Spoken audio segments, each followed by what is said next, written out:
All right, getting the live streams going here.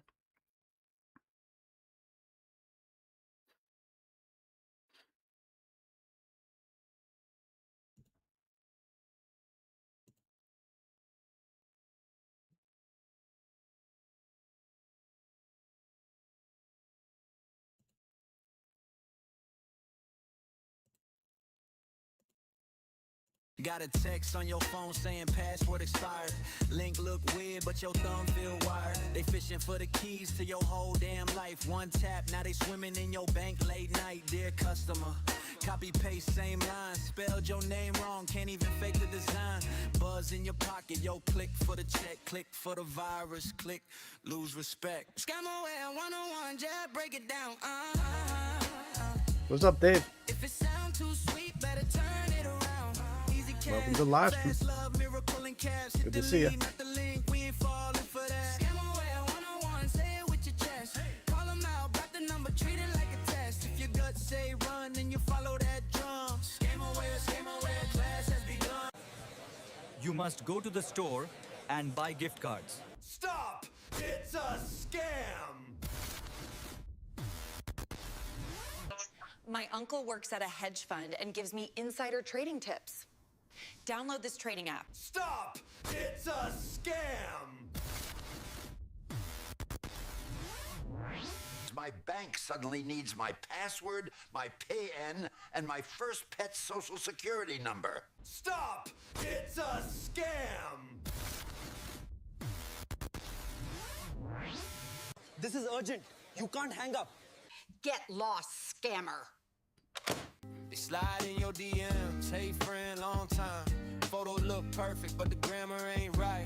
Click this link, your package on hold, but you never ordered. That story feel old. They rush you, they push you, act fast, don't wait. Soon as there's pressure, you step on the brakes. Dare break it down, plain talk, no gloss. If they hate your questions, that's your sign to walk off. Red flags, listen when he talks. Dare got the map when the road feels dark. If it sounds too sweet, then you step back smart. We don't get scammed, yeah, we guard our hearts. Hey, red flags, learn them by heart. Scam awareness class, that's the hardest part. But he slow it right down, so we all take charge. We don't get scammed, we don't get scarred. You must go to the store and buy gift cards. Stop! It's a scam! My uncle works at a hedge fund and gives me insider trading tips. Download this trading app. Stop! It's a scam! My bank suddenly needs my password, my PIN, and my first pet's social security number. Stop! It's a scam! This is urgent. You can't hang up. Get lost, scammer. Yo, it's Jared in the booth, spitting scammer with truth. They fishing in your inbox, man, they stealing your youth. Phishing emails, got that urgent in the line. Click that link and your bank account's not fine.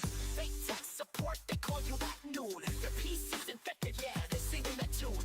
Pick butchering scams, fat wallets to slice. Invest in the fake love, but you're paying the price.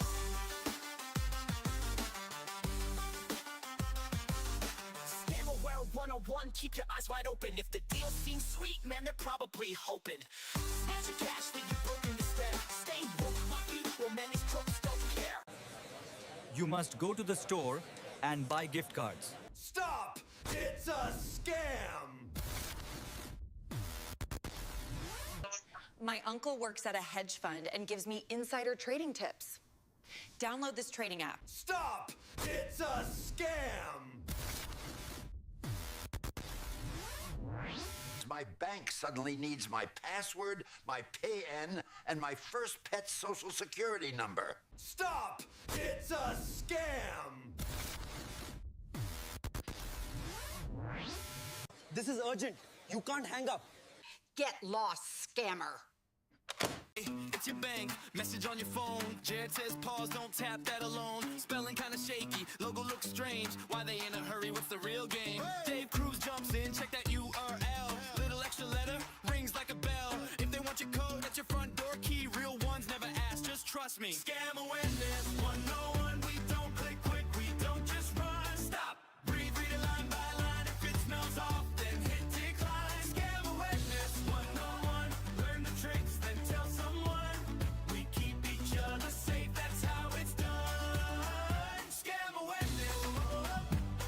John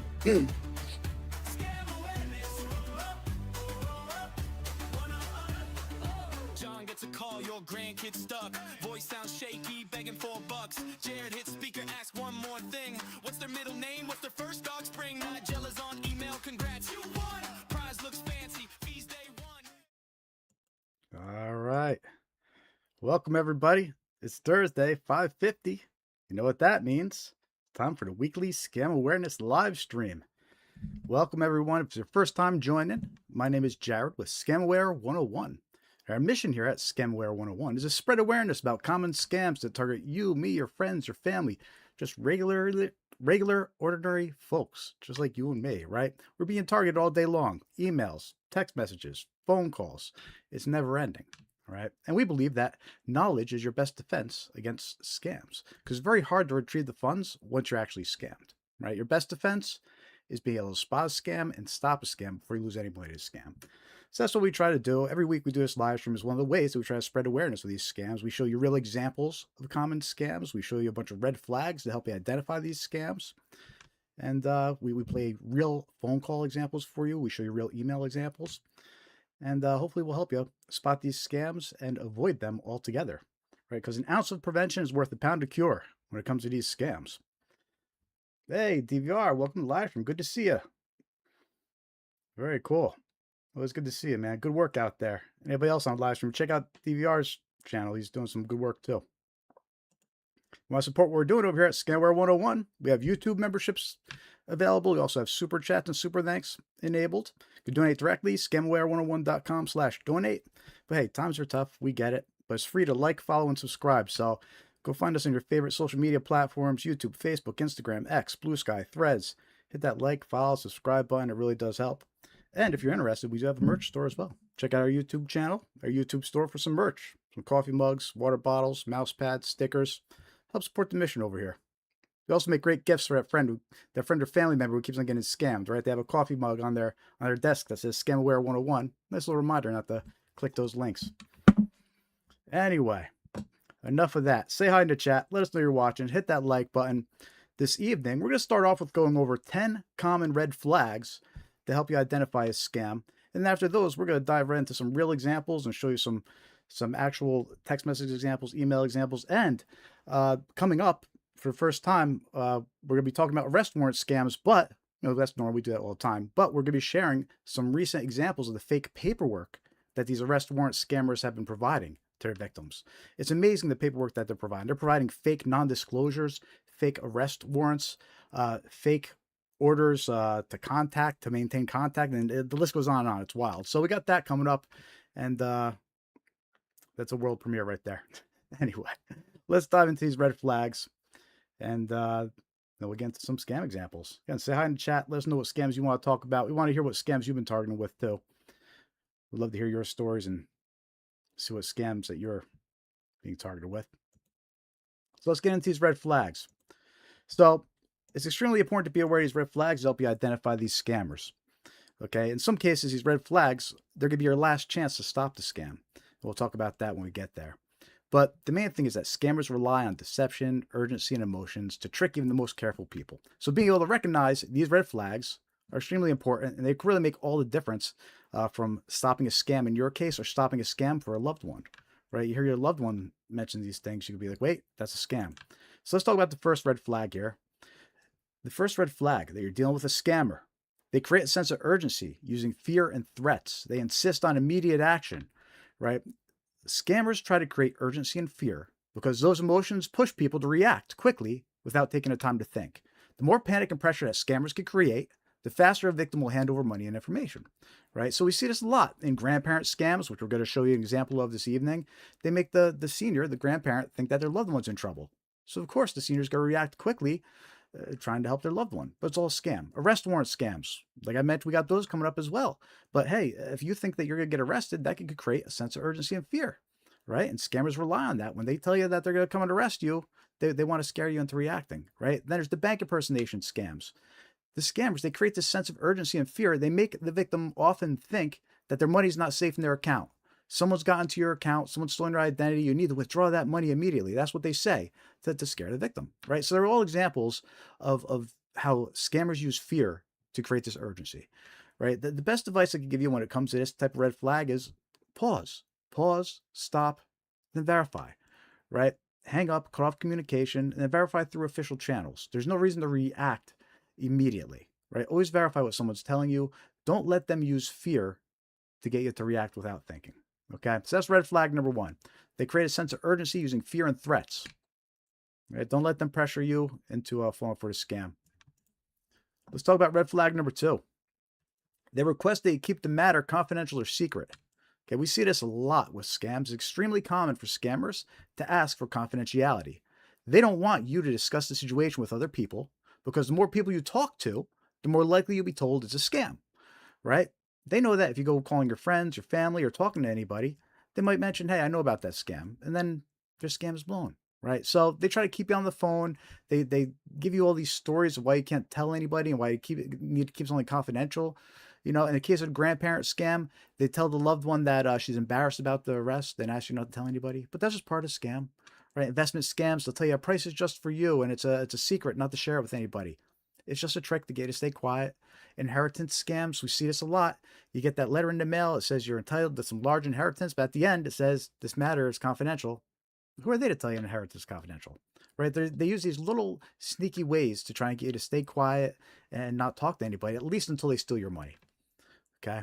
And and one of my favorite stories that they tell you is in the case of a bank impersonation scam. They make you think that your money's not safe.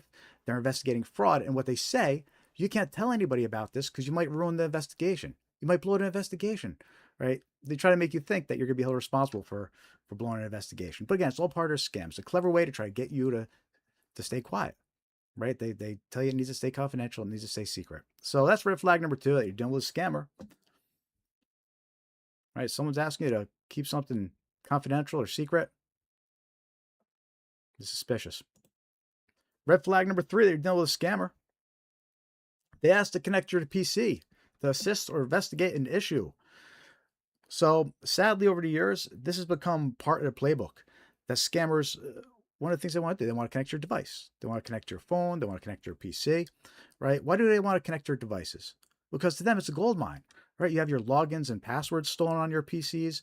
They can encrypt your files or steal your files, hold them for ransom, blackmail you with any embarrassing pictures you might have, right? A lot of times when they get onto your computer, maybe they're impersonating the bank, they trick the victim into opening their bank accounts and showing their balances, right? So the scammer can see everything that's going on the computer. They can see the balance in each bank account as the victim opens each bank account, right? And they're just taking notes of how much money to steal. And worst of all, they can install software that lets them access your PC later, right? So you could be asleep. Meanwhile, scammer hops on your PC, does something illegal, and it comes back to you, right? These are all reasons why scammers, they love to get access to your device, whether it's your PC or phone, right? And we see this a lot with scams now. It's part of the playbook. We see this with these fake virus alert and tech support scams, right? You get one of those fake pop-ups. It says you're infected with a virus. Call tech support. You call the number.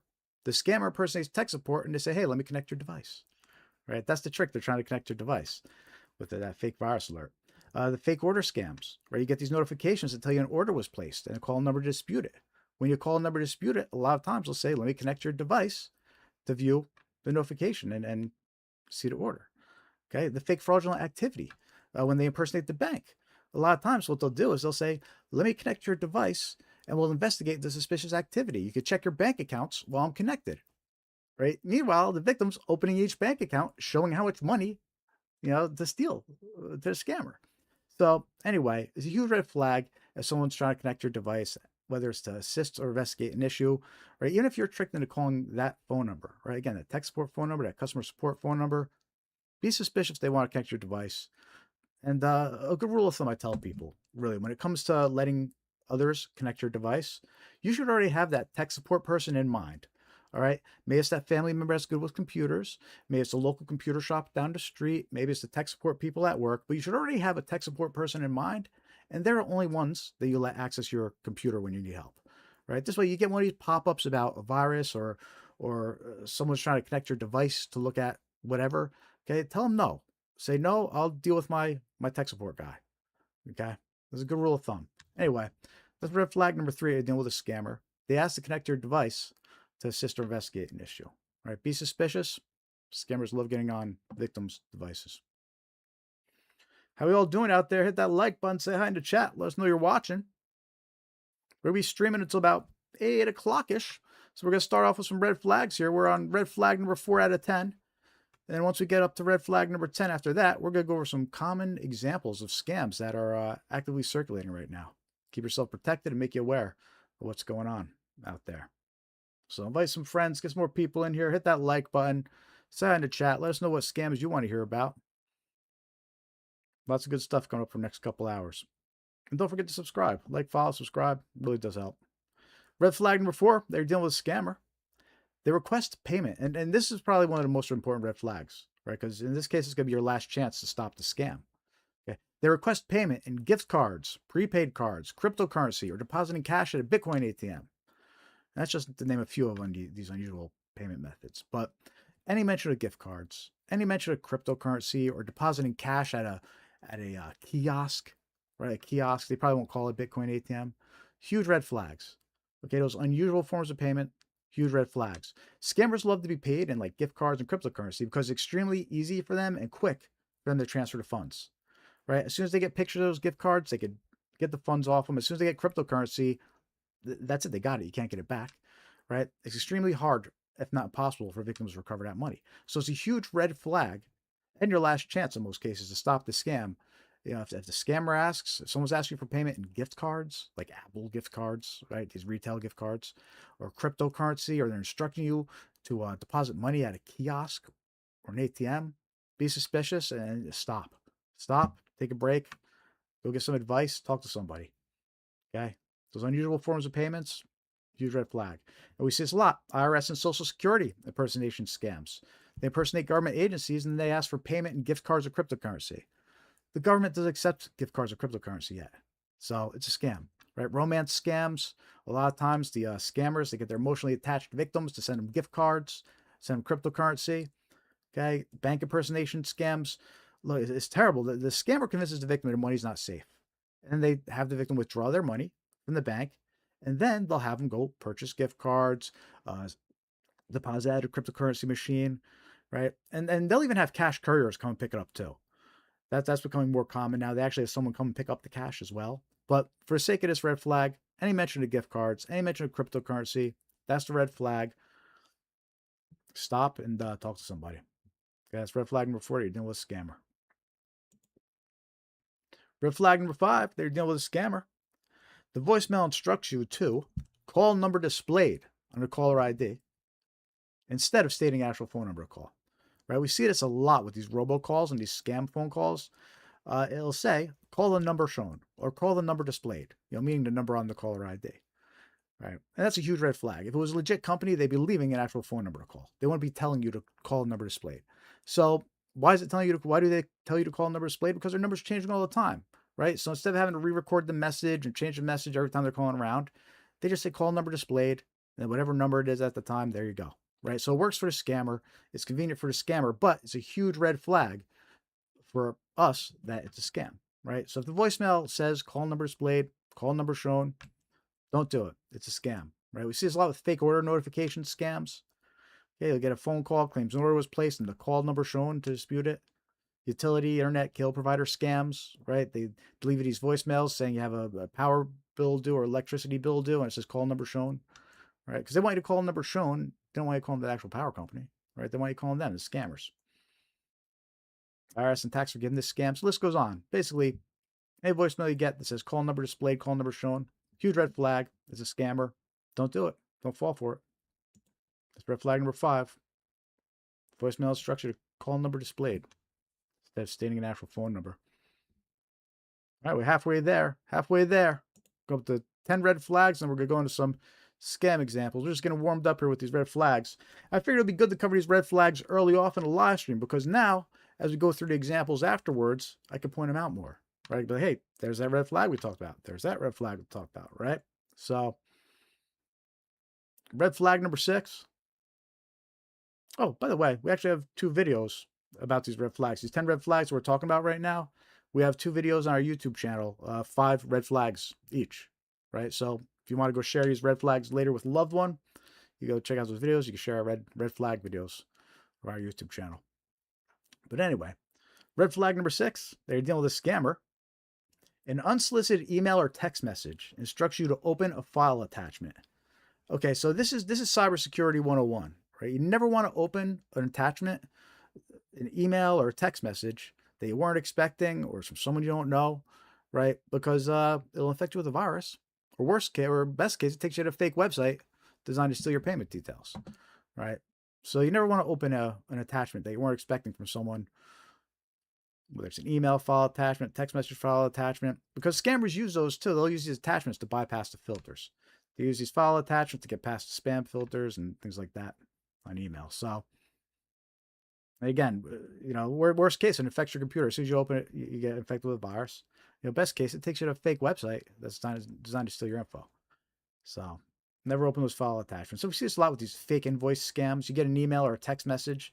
It claims you have a payment due, and it says the invoice is attached. And a lot of times the invoice will take you to a fake website, steal your payment details, or it'll have malicious payment instructions already on the invoice. Okay, undeliverable package scams. You get notified that a package can't be delivered, right? And the email or text message, it'll have a file attached with this whole notice about undeliverable package, and it takes you to a fake website. Right, these unpaid road toll scams. I'm actually going to show you examples of these a little later, right? But it comes with a file attachment and it looks like a fake court notice. It's fake court date and a QR code to scan, but you scan a QR code, takes you to a fake website, steals your payment details, right? So look, never open file attachments they weren't expecting or from someone you don't know, right? It's a huge red flag. That's a scam or a virus. Okay, that's red flag number 6. You're dealing with a scammer.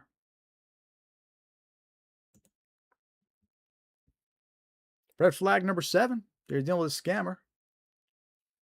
The text message includes an instruction at the end to reply with yes and reopen the message.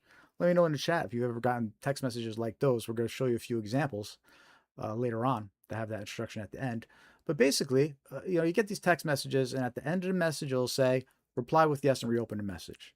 Well, it's a red flag because scammers want you to reply yes. They want you to reply to their text messages. First of all, if you reply yes, it tells the scammer, hey, this is an active number, and you actually read the text messages. So they add you on more lists. They'll target you even more now because you replied, they know you're active. Now you're going to get targeted even more and add to more lists, right? But also, by replying to the text message, it enables their link. It makes it clickable and easier for you to end up on a fake website, right? So a lot of times they include that little note at the end, reply with yes, reopen the message. Don't do it. It's a huge red flag.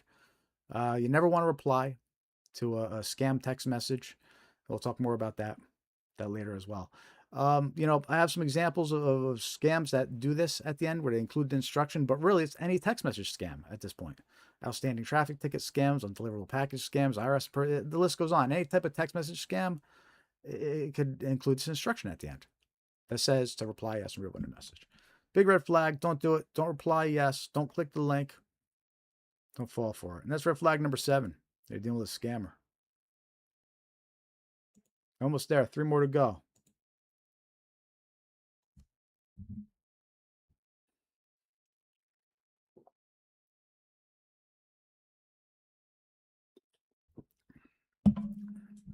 So I was just taking a sip of my caffeinated drink over here. All right. Red flag number 8. They're dealing with a scammer.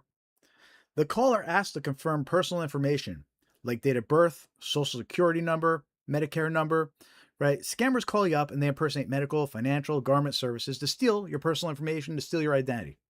Okay. They'll claim they have an important message for you, but require your personal information to verify your identity. Right? A lot of times they'll call up and say, we have an important message, but we need you to confirm your birth date first. Well, they're just trying to steal your birth date. Okay. Sometimes they'll say a new card is being issued and they need to verify your current card information first, like your social security number or your Medicare number, right? You need to guard that information like a credit card, all those details, your birth date, your social security number, your Medicare number, all that stuff. All right. So it's a big red flag if some unsolicited caller just calls you up and starts asking you all this personal information. And fun note, they can manipulate the caller ID too. So when they're calling up and maybe they're impersonating Medicare and asking you to confirm your personal information, just because the caller ID says it's Medicare, it doesn't mean you can trust it. So regardless of who's calling, regardless of what your caller ID says, right? If the caller's asking you all his personal information, you don't have to be rude, but you could say, I'll call back, hang up, and then go reach out through official channels, right? If they claim to be Medicare, call Medicare directly, whatever the case. But don't give out your personal information to unsolicited callers, regardless of who they claim to be. And it's a huge red flag if someone calls up and starts to ask you that information. Again, your birth date, social security number, Medicare number, things like that. Don't do it. Big red flag. Hey, Carmen, welcome to the live stream. Good to see you. Always good to see you. Hope you're staying safe out there. Got 2 more red flags to go, and then we're going to jump into some scam examples here. Red flag number 9. They are dealing with a scammer. They direct you to a third-party chat app like Telegram or WhatsApp to continue the conversation. All right, scammers love to communicate with their victims using third-party chat apps because it's much easier to communicate with their victims like all over the world, right? They don't have to worry about texting through SMS or whatever, right? They get their victims over on WhatsApp, and then you can start sending videos, pictures, and really start engaging with the victim. All right, so we know that scammers prefer these third-party chat apps, and we see it often in their playbook, in their various scams. Eventually, they ask the victim to continue talking on WhatsApp. Okay, it also offers the scammer more anonymity to hide behind when they're hiding behind these third-party chat apps as well. So we see this in romance scams. A lot of times after the connection is initially made, whether it's on a dating app or social media, right, what they'll do is they'll say, hey, you seem nice. Let's keep talking on WhatsApp. It's a red flag. Okay, wrong number scams. We'll talk about those later. But a lot of times what they'll do is, oh, you're a wrong number. My mistake, but you seem nice. Let's keep talking on WhatsApp. Right? They try to get their victims over on WhatsApp, and it's a big red flag. Investment scams, they invite them to a WhatsApp group. Same thing with the task scams, the employment scams. They invite them over to the employment groups, right, on WhatsApp.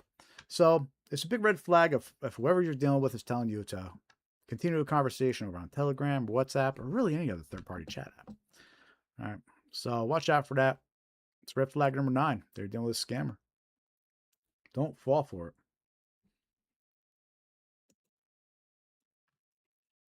Now, last red flag here. Red flag number 10. They ask you to provide a code that was sent to your phone via text message. So we see this a lot on marketplace type websites, Facebook Marketplace, Nextdoor, pretty much any marketplace.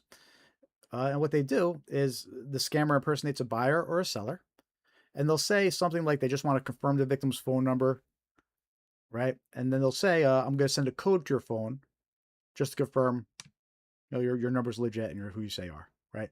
But it's a scam because what they're actually trying to do, what the scammer's actually doing is they're trying to open an account that's linked to the victim's phone number, or they're trying to log into an account that's linked to the victim's phone number, or they're trying to reset a password that's linked to the victim's phone number, right? And that code is the security measure that's going to stop them. So what these scammers do, they think of these excuses and these tricks to convince victims, hey, I'm going to send a code to your phone. And then when the victim provides it back, it allows the scammer to do whatever malicious activity they're trying to do. For example, we see this a lot when the scammer impersonates the bank and they're talking to the victim on the phone. And the scammer says, we just want to confirm that we're talking to who you say you are. We're going to send a code to your phone, right? Well, meanwhile, the scammer tries to log in to the victim's bank account. Okay, the bank sends a code to the victim. The victim thinks that's the code from the scammer, sends the code to the scammer, and now scammer's into the bank account, right? A little triangular there. I hope I was clear about how that works. But the point is, there's no reason for an individual to be asking you to give a code back that they sent to your phone. Okay, we see this with Google Voice scams. Scammers like to create these Google Voice accounts that they use to do their scams with, right? But they need a phone number to link it to. So what they do is they're link it to these victims' phone numbers. When the victim's tricked into giving them the code back, now their number's linked to their account, right? So whole point of this red flag, never give a code to someone that says they're going to send you a code to your phone, right? Especially if it's on one of those marketplace type websites. Big red flag.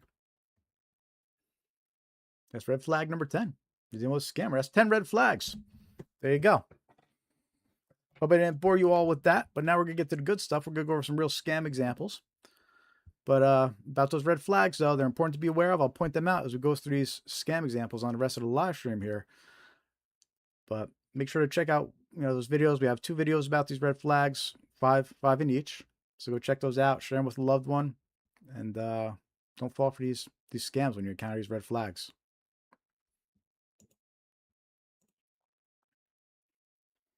How we all doing out there, everybody?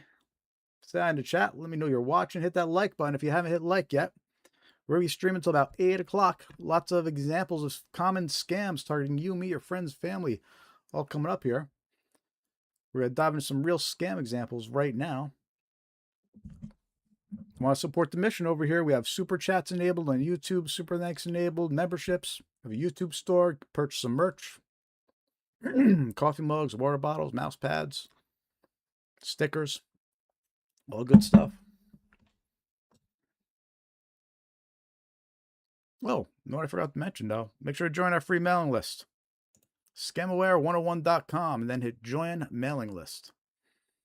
It's free to join, and we'll keep you updated with reminders about when we're going live, send you some scam awareness tips, all useful stuff, all useful things like that. Yeah, it's free to join. ScamAware101.com and hit join mailing list. And while you're there, you can see we have links to our social media pages too. So you can find all our official social media pages and give us a quick like, follow, and subscribe. It really does help.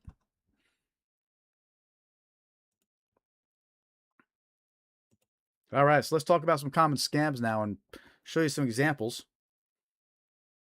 We're going to start off with government impersonation scams. Right, so the first few scams we're going to go over here are all government impersonation scams. Starting with arrest warrant scams. This is when a victim is contacted by a scammer impersonating law enforcement. The scammer claims an arrest warrant was issued and fines must be paid to resolve it. Usually it'll say something like the victim missed jury duty, right? And the scammer threatens the victim with arrest if fines aren't paid immediately, right? This is a great example of the red flag we were talking about before, of how these scammers, they use fear and urgency to get the victim to react, right? And in the case of these arrest warrant scams, they make the victim think that they're going to get arrested if they don't pay now, right? And a lot of times what they do is they call up, and when they call up, the caller ID actually shows the local sheriff's department. Even though it's a scammer calling from across the globe in most cases, the caller ID, they're able to spoof it. They're able to manipulate it. And it actually shows the sheriff's department's number on a caller ID, right? So the victim picks up the phone thinking already off the bat it's the sheriff's department, okay? Then what the scammer does is they usually say, because you missed jury duty or you failed to show up to court, there's going to be an arrest warrant issued, right? And they say you have to pay immediately or they're literally going to come and arrest you. Right? It could be a scary situation. So the victims, needless to say, they get scared and they react. And what's interesting about this scam is it's also a good example about how these scammers, they know things about you. A lot of times they'll know what sheriff's department to impersonate when they call you, right? Because it's easy enough for them to find out what county you live in. Okay, so they know who to impersonate. They know what sheriff's department to show on the caller ID, right? And I have a couple reports here regarding this type of scam that I'm going to share with you.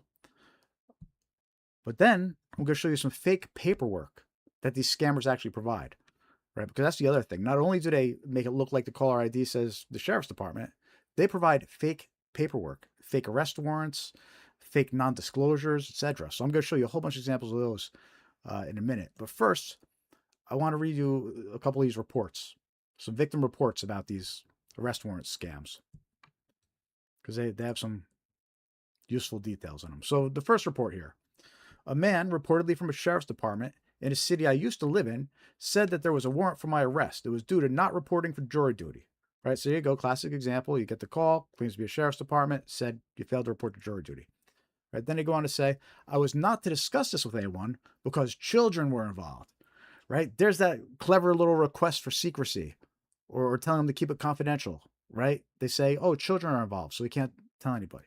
Okay. And then the victim says they were instructed to go to Walmart and put money on a one account and they would provide him with a barcode when he got there. So we're seeing that a lot too. These scammers, they direct their victims to Walmart and they tell them to load a one account, which is like a prepaid debit account.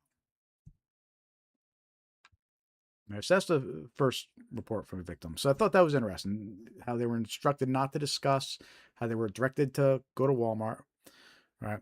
And here's a second report that has some interesting details about these arrest warrant scams. It receives a phone call saying they were from the county sheriff and I had 2 charges against me and that I had to pay a fee. Was made to stay on the line and was directed to deposit money through a cryptocurrency machine, right? So that's pretty interesting right there. They were made to stay on the phone as they drove to the cryptocurrency machine, right? Because again, that's an example of how these scammers, they don't want you talking to anybody. They don't want anybody tipping you off that it's a scam, right? So they keep the victim on the phone. So those are some interesting little details that were given by victims. But let me show you the paperwork, right? Because the reason why victims believe all this and listen to it, they're not just doing it because somebody on the phone is telling them to, right? They're actually doing it because these scammers, they actually provide fake paperwork. And when we actually did a video about this scam, gosh, it's probably over a year and a half ago at this point. But we did a video about this scam previously. And it was mentioned that they were providing fake paperwork, but it increased so much. It became part of the playbook now. And I actually have so many examples of this fake paperwork to show you here, right? So this was these 3 documents here. These were actually provided to one victim. So these were all reported by the same victim, right? They got a fake arrest warrant. And this happened in January of this year, right? They got a fake arrest warrant here, right? A fake order to show cause for contempt for failing to show up to court or failing to show up to jury duty, right? And it's signed by the judge already and everything. And then a fake appearance bond for $5,000. So that's why the victim thinks, I have to pay $5,000 for failing to show up to court or they're going to come and arrest me, right? The arrest warrant, the fake arrest warrant's provided, the fake show of cause for contempt is provided, and the fake appearance bond for $5,000 is provided, right? So the scammers provide this fancy looking paperwork, you know, to make their victims think you really are talking to them. I'll zoom in a little bit on these for you. All right, it's got the case under failure to appear, contempt of court, avoiding civic duties, and federal bond payment, 10% payment. So they're saying that $5,000 is 10% payment. I blurred out the person's name, but you can see his name was actually listed here, the person they were targeting. Right, first name was Trevor. I blurred out the last name. All right, it looks like it's signed by a sergeant. It's dated January 16th. Right, it says a fake arrest warrant that they provide to the victim. Here's a fake order to show cause and for contempt. Don't ask me what all the legal jargon means, but I'm sure that's the point. And then the third example, again, the appearance bond. This is where it says $5,000 bond. The defendant will obtain an EBV voucher in the amount of $5,000 and place the voucher in escrow with the state until the next scheduled court appearance. So anyway, so this was the paperwork that somebody reported back in January. But this scam, this one's evolving quick, right? Because here's another batch of paperwork. And this was provided this month, August 17th. Right? So this is a brand new example that somebody was targeted with. And you can see this person. Uh-oh, a sec. Fix that real quick. There we go. And you can see this person. They received a fake arrest warrant. Let's see what the arrest warrant says here. Failure to appear. Contempt of court. $140,000 is required, right? But then they're going to ask for 10%. So what is that? $14,000 they're going to end up asking for, right? So you see it's dated August 17th. That's a case number. Again, this is fake. It's all fake, but these scammers are providing fake arrest warrants.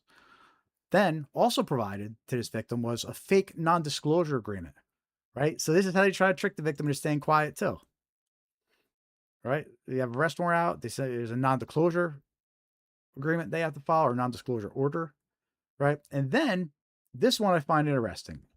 They were also provided a fake mobile escort order, right? Which basically says that the victim is being ordered to stay on the phone as they're being mobily escorted, right? Or remotely escorted, but it's a mobile escort order. They're being ordered to stay on the phone while they drive to the payment kiosk to make the payment. Right. So you see how these documents, these fake documents are used to trick the victim. The first one is the arrest warrant that makes it look all like, oh, we're going to come and get you if you don't listen. The second one is non-disclosure. You got to keep quiet. Don't tell anybody. And the third one is basically their instruction to stay on the phone as you drive to the kiosk and make your bond payment. Otherwise, we're going to come arrest you. Right? Pretty clever. So these are the type of documents that these scammers are providing. Right. And I even have a more recent version. So this one was, what, 17th, 10 days ago? Here's the most recent, the 25th. This one was from a couple days ago. Okay. And this one's the most interesting one. And you can almost see how it evolves. Like here, they kind of look basic, right? Now they're starting to get a little fancy. But now they're really getting fancy. First of all, here's the arrest warrant, right? The fake arrest warrant. Kind of the same deal as the other ones. Court documents, they have to be formatted a certain way. So the arrest warrants kind of look the same. But, failure to appear, contempt of court, all the stuff, yada, yada. Right, 8/25/26. But this victim was provided a civil process manual, right? So this is where things get fancy. Instead of just the boring old documents that this person was provided, the non-disclosure and the mobile escort, this person got provided these fancy looking documents, right? Civil process manual, make and maintain contact order, right? So they're being instructed to maintain contact. Look, they put the Department of Justice logo on it. Okay. And inside the civil process manual, this fake civil process manual, look, they also provided, this is where it gets interesting. Here's a fake non-disclosure order, right? It looks a lot more professional than the other, than this non-disclosure order, right? And then here's fake payment instructions to pay your bond at a kiosk, right? Instructions on how to obtain funds, find a kiosk location. And it even includes this last page here. It has a picture of a police officer standing with all the Bitcoin payment kiosks. Like, these are all approved. Make your payment here. So it's looking more and more professional what victims are getting provided, right? You can see how it evolves into looking much more fancy and legit. But again, these examples right here, these last 2 pages, well, six examples, but 2 slides here. These are all from just a couple days ago. So you can see how it's been evolving, the scam, to look more professional. And so look, somebody calls you over the phone, claiming to be a sheriff, telling you to get arrested. Even if they send you an arrest warrant document, even if they send you a show for cause document, even if they show you an appearance for bond document, a mobile escort document order, a non-disclosure agreement, right? In order to maintain, or even if they send you all this crazy stuff, don't do it. Don't go to that kiosk. Don't just, they're not secure payment kiosks. They're Bitcoin ATMs. They're gonna steal your money. Okay. But anyway, I thought that was interesting. All these examples of real fake documents that are being provided to victims. This is how these scammers are evolving. They're evolving and becoming more convincing, right? Just from the paperwork that they give you now and it's thought out. How do you add in a non-disclosure, try and keep you quiet. And then they add in the mobile escort order, right? To try and keep you over the phone. They're just trying to enforce these things that they've already been doing, but now they're adding trying to make you think that you legally have to do it. Anyway, watch out for this scam, these arrest warrant scams, these jury duty scams. Initial contact is usually made over the phone, but it's been reported text messages too. All right. And look, so many red flags, right? We mentioned it earlier about those those unusual forms of payments where they tell you to make a payment at a Bitcoin ATM, or in this case, they call it a secure kiosk, right? But that's your red flag that we talked about earlier. Okay. The request for secrecy, where they're sending over these non-disclosures, right? Just like in this victim's report here, where they said, they made up the thing about it involves children, so you can't tell anybody. They're all red flags. Luckily, so you ever get a phone call like this, what you do, hang up the phone and call back the sheriff's department on their official phone number. Go look up the official phone number, call back the sheriff's department or your local police department and tell them what happened. But don't listen to the person on the phone. It's a scam. And by the way, this isn't how arrest warrants are handled, just so you're aware of. You know, they're not handled by sending you emails and text messages, or even calling you on the phone. All right, they're gonna just come and get you. So anyway, I spent a little bit extra time on that arrest warrant scam, but I wanted to share that new paperwork with you. It's the first time I'm sharing that on the live stream. And look, these last couple examples here, I mean, these are literally from a couple days ago. So it's the latest version of these arrest warrant, these fake documents that these scammers are using. These arrest warrant scams.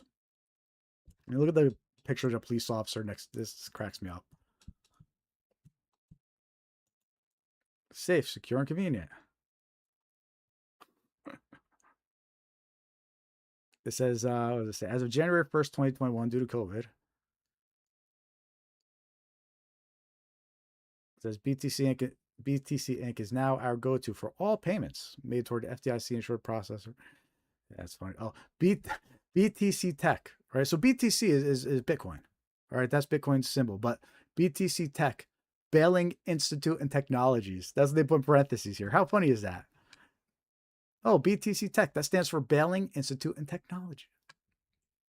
That's crazy. Anyway. Here's this cool infographic we made a while ago about these arrest warrant scams too. We have a video you can check out about it, but here's this cool little infographic. You know, the anatomy of how to spot an arrest warrant scam, the anatomy of a scam. You know, they call up victims claiming a warrant is out for their arrest. You missed a fine or jury duty. They demand immediate payment. They use deceptive tactics, caller ID, you know, make it show sheriff's number, you know, it's not convincing paperwork. Okay. So never trust your caller ID, right? Law enforcement never asks for payment over the phone. And the golden rule, which really should do for all these scams we're going to be talking about this evening, hang up and verify. Always got to hang up and verify. You can't just trust these unsolicited calls. So anyway, arrest warrant scams, watch out for them. Like I said, I spent a little bit extra time than I wanted to on that, but I think it was worth it to show you those latest examples. Who's with me? Let me know in the chat. And by the way, if you're just joining, hit that like button. Let us know you're watching. Say hi in the chat. I want to hear from you. So the next scam we're going to talk about here is tax and IRS impersonation scams. This is when fraudsters impersonate tax authorities, claiming the victim owes taxes and must pay immediately to avoid penalties or arrest. Sometimes they send out these fake notices saying you're entitled to a refund, but you have to update your banking information. But it's a trick. They're just trying to steal your banking details. And those are actually the examples I'm going to share with you of that scam. 3 real examples of text messages that they impersonate these tax authorities. But even though I'm going to show you examples of text messages, you still have to keep your guard up for phone calls that claim to be the IRS, right? Emails that claim to be the IRS, text messages that claim to be the IRS. You're being attacked from all angles when it comes to this scam, okay? And in the first example here, here's the 3 examples. The first one is a text message and impersonates the IRS. You can see it says, you are eligible to receive a $1,400 economic impact payment. Please provide your accurate personal information. We'll deposit the amount into your bank account or mail a paper check within 1 to 2 business days. Then it has a fake link to click. You click that link, right? It's going to try to steal any details you enter. Any bank account details or any other personal information that you're going to enter. Also, notice the that note at the end of it. Please reply with yes, then exit and reopen the text message. Right, we talked about that red flag. Right, that instruction that they include at the end that says, please reply with yes and reopen. There's a red flag, it's a scam. But anyway, so that's the first example. Right, a text message claims to be IRS. You're entitled to a $1,400 economic impact payment. Update your banking details. Don't do it. Don't click that link. It's a scam. Okay, this next example here impersonates the Colorado Department of Revenue. Your refund request has been processed and approved. Please provide accurate payment information. We'll deposit the funds into your bank account or mail a paper check within 1 to 2 business days. And then it adds a couple banks to sound official. Official partnerships, ESL Bank, Chase, Finger Lakes Federal Credit Union, MNT. But it's a scam, right? It's just in this case, they're impersonating the Department of Revenue. Right? You click that link, they're going to steal any info you add. Also notice, there's that red flag we mentioned earlier. Simply reply yes and then close and reopen the message. It's a scam. And a third example here. New Jersey Department of Taxation Your refund request has been processed and approved. Please provide accurate payment information. Funds will be deposited into your bank. Right? Same types of scam. 3 different text messages, same type of scam go. Right? And it's a good example of how these scammers, they impersonate anybody. They'll impersonate the IRS. They'll impersonate the Department of Revenue. They'll impersonate the Department of Taxation. Right? There's no limit to who they will impersonate, right? So, look, when it comes to these text messages, first of all, never click them. Never click the links. And I advise people this all the time, whether it's emails, text messages. If you could avoid clicking the links, don't click them, right? If you get a notice that is from IRS, go directly to irs.gov. Don't go clicking the links. There's no reason to click the links. Just go open your browser, go there directly. All right. But you don't want to trust these links. And in this case, these links are going to steal your personal details.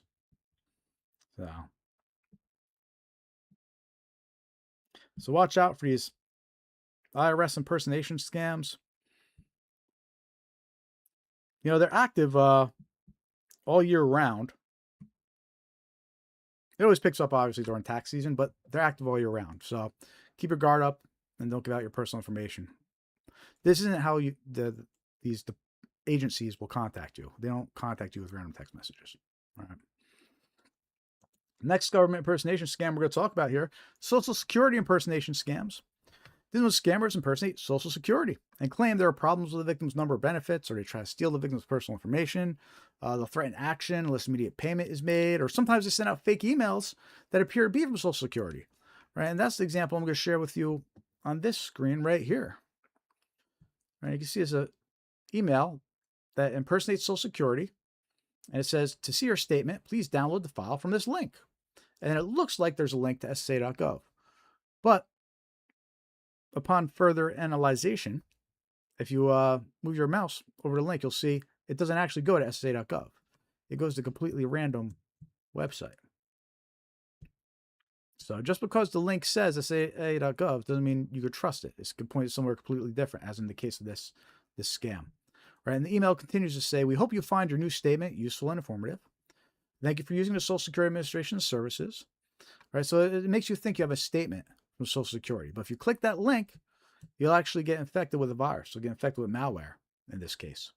And what's interesting about this scam is this was first reported to us, and this example is actually from February 6th, 2025. So it's over a year and a half. You know, it's going to be close to 2 years old soon. But every week, we still see the same scam, the same email being reported. Right? So it's still a very active scam. It's still circulating, and you definitely can't trust these emails that come in that claim to be from Social Security and try to get you to click a link. Okay.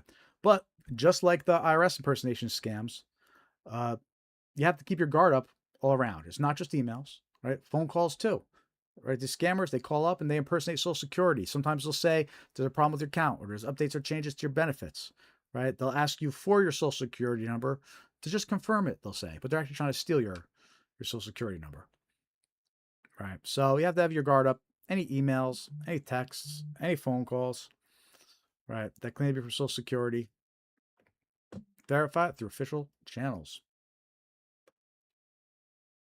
Always hang up and verify directly. Our next government impersonation scam, Medicare scams. These are scammers that impersonate your health provider or Medicare to steal your private Medicare or insurance information, right? The scammers then use your Medicare information to file fake claims using your identity. Right? You never want to give away your Medicare number or insurance information to a stranger over the phone. Even if they claim to be your doctor or they claim to be your pharmacy, right? You still have to hang up and then call back directly through official channels, right? Because we know for a fact that these Medicare scammers, these healthcare scammers, what they're doing is, sadly, they know a lot of our medical information already, right? They know what insurance companies we have. They know what pharmacies we use. They know what doctors we use, because unfortunately, there's been a lot of data breaches over the past couple of years of hospitals and insurance companies. So a lot of our information is out there. It's being sold on the dark web. Scammers know things about us before they call. And in the case of these type of Medicare scams and healthcare scams, they might already know who your pharmacy is. They might already know who your doctor is. So when they call up, they'll make the caller ID show your doctor's office, and they'll claim to be from your doctor's office. Or they'll make the caller ID show your pharmacy, and they'll claim to be from your pharmacy, right? It can be convincing, but you can't trust it. Just because the caller ID says it is, you still have to hang up and then verify. Right? And some common narratives that these Medicare scammers use is they'll say they're offering free medical supplies, or they're providing a new Medicare card, or that they're verifying your current information, or that there's updates to your Medicare benefits. Right? That's the common narratives they say when they call you up. But then usually right after that, they start asking for personal information. Though. That's when they start asking for your birth date, your Medicare number, the date your service start. They start asking things, right? So that's why you don't want to engage with these people over the phone.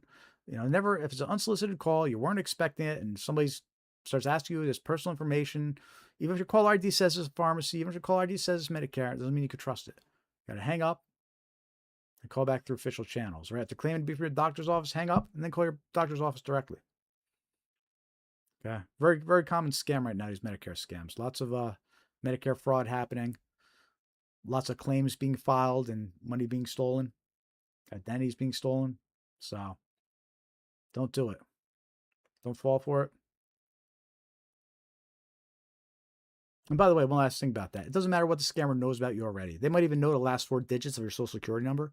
Right? It still doesn't mean you could trust them. You still have to hang up and verify. Okay.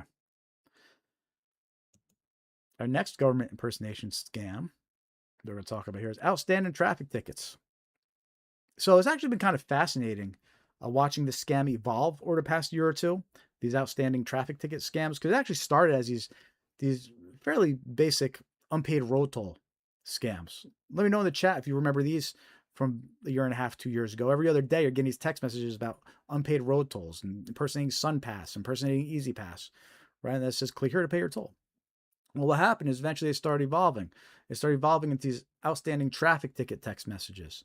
Right? So you get these text messages, but now they contain a date to pay by. They have all this threatening language to create that sense of urgency, to create that sense of fear, right? To get the victim to react. And here's some examples of what these outstanding traffic ticket text messages look like. All right, first one is it says Nebraska Department of Vehicles.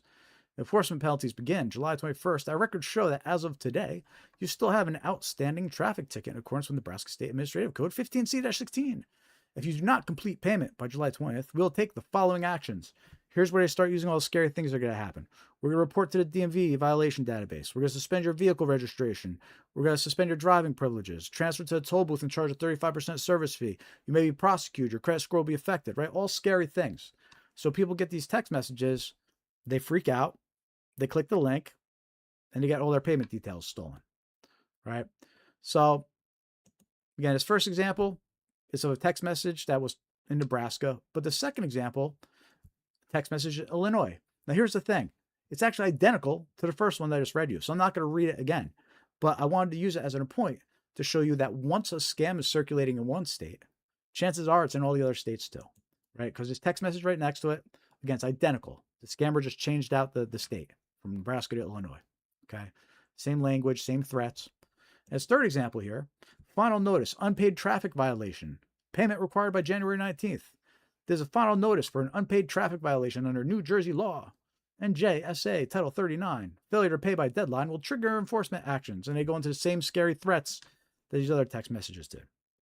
Right. So you get these text messages. Don't fall for them. Definitely don't click the links. Do not click the links. Right? You can't trust any links that you get through a text message that you weren't expecting from anyone, right? Because you click those links, you're going to take you to the fake websites, and they'll look legit. You'll be seeing on a website, it'll look identical to the real one, but it's going to steal any payment details you enter, right? So don't let these scary text messages trick you. But here's the thing. I mentioned that it's been fascinating watching this scam evolve. This isn't even the latest version, right? So here's the latest version of this type of scam now. Now they come with file attachments. It's a text message, maybe it's an email, but it has a file attached. And the file looks like this. Pretty realistic, fancy looking court notification. Notice of hearing, traffic violations. Got a case number, state of New Jersey, municipal court in Newark, has the state logo up here, state seal. Violation number, required action. And it's got a QR code at the end, right? You scan that QR code, it takes you to a fake website, steals your payment details. Okay, but look how legit this looks though. It actually has the courthouse's address there, the courthouse's address and phone number. It's kind of funny. I would think they would have swapped it out with the scammer's phone number, but they didn't. But look, here, the state of New Jersey, next to it, state of Massachusetts, next to it, state of Florida, right? So this one's in every state. We started seeing this version of the scam popping up in March, March this year. So it's also a great example of how scammers using AI to make their seals, to make their scams look more realistic. Like, see these state seals that they added to the documents? However, if you look close enough, you see it's not really the state seal, right? The letters are actually kind of like gibberish, and they're not really what the state seal says because they used AI to generate it, right? So it's kind of a cool example of how scammers using AI to make their scams more believable. And by the way, notice in the Massachusetts version here, even with AI, the scammers couldn't spell Massachusetts correctly. So there you go, Massachusetts. I know you confuse everybody else, but at least you're confusing some scammers too now. Nobody can spell Massachusetts. Anyhow, watch out for this scam. Don't be fooled by how professional it looks. And again, this isn't how you get noticed. Like, you don't get a text message with a notice on it or an email with a notice on it like this. You get official notices in the mail if you actually have, some kind of violation. So, and that's our first batch of scams that we covered this evening, which is all government impersonation scams, right? We went over arrest warrant scams, IRS impersonation scams, Social Security impersonation scams, Medicare and healthcare scams, outstanding traffic ticket scams, right? All government impersonation scams to be aware of.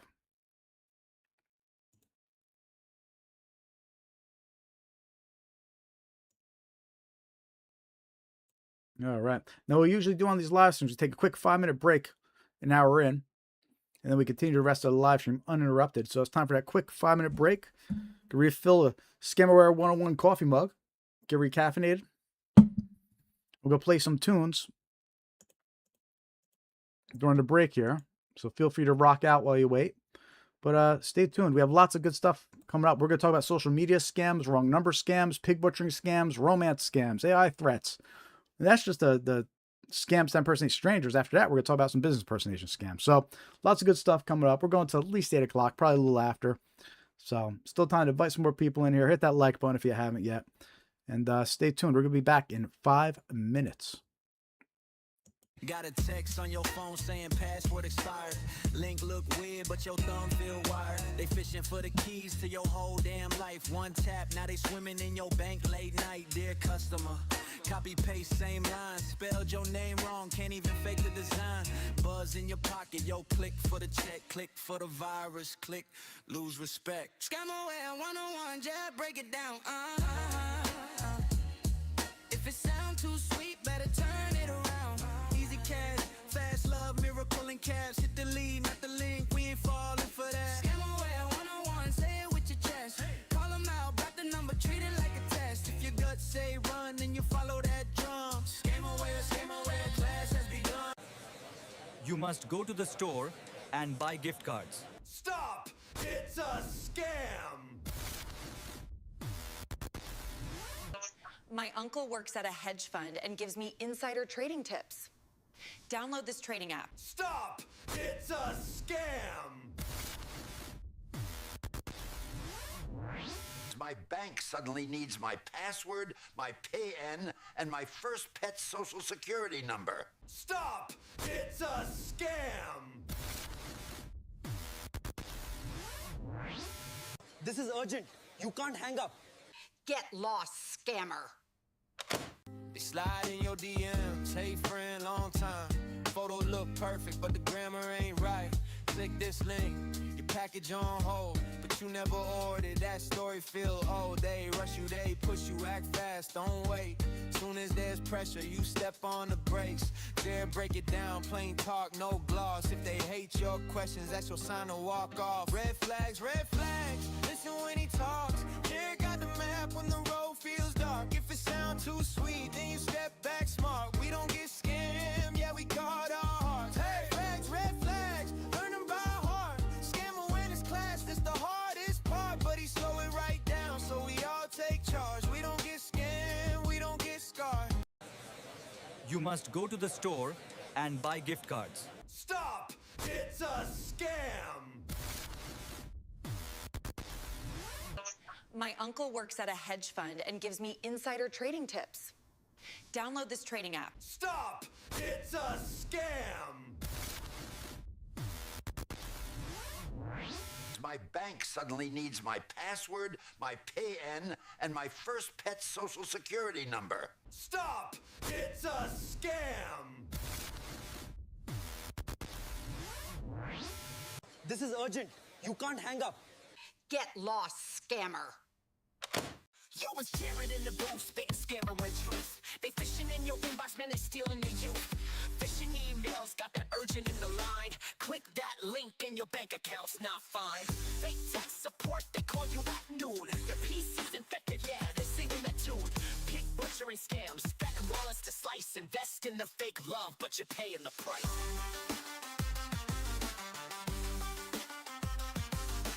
ScamAware101, keep your eyes wide open. If the deal seems sweet, man, they're probably hoping. Snatch your cash that you broken to spend. Stay woke, my beautiful man, these crooks don't care. You must go to the store and buy gift cards. Stop! It's a scam! My uncle works at a hedge fund and gives me insider trading tips. Download this trading app. Stop! It's a scam! My bank suddenly needs my password, my PIN, and my first pet's social security number. Stop! It's a scam! This is urgent. You can't hang up. Get lost, scammer. It's your bank, message on your phone. Jared says pause, don't tap that alone. Spelling kinda shaky, logo looks strange. Why they in a hurry, what's the real game? Dave Cruz jumps in, check that URL. Little extra letter, rings like a bell. If they want your code at your front door key, real ones never ask, just trust me. Scam awareness 101, we don't click quick, we don't just run. Stop, read it line by line. If it smells off, then hit decline. Scam awareness 101, learn the tricks, then tell someone. We keep each other safe, that's how it's done. Scam awareness. Scam awareness. 101. John gets a call, your grandkid's stuck. Voice sounds shaky, begging for $1. Jared hits speaker, asks one more thing. What's their middle name? What's their first dog spring? Nigella's on email, congrats, you won. Prize looks fancy, fees day. All right. And we're back. Welcome everybody to the live stream. I think you will see we got John in the house now. Good to see you. Welcome back, John. Good as always. Thank you for the jewels. Very cool. We're going to about 8 o'clock, talking about common scams that target individuals. You, me, your friends, your family. We're all under attack by these scammers.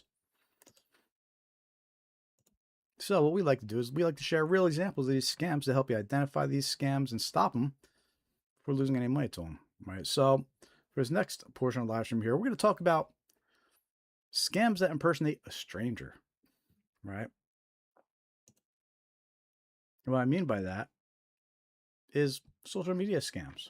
Right. Social media has become one of the most dangerous landscapes for scams. I think it's overtaken other forms of communication like phone calls, text messages. I think it's overtaken them now as far as victims. Right. The most victims come from social media now. And there's so many scams to be aware of. But the ones I'm going to share with you, at least for the next couple minutes here, are scams you might find in the comments section in Facebook, or really any social media. I'm picking on Facebook a little bit. That's where examples are from.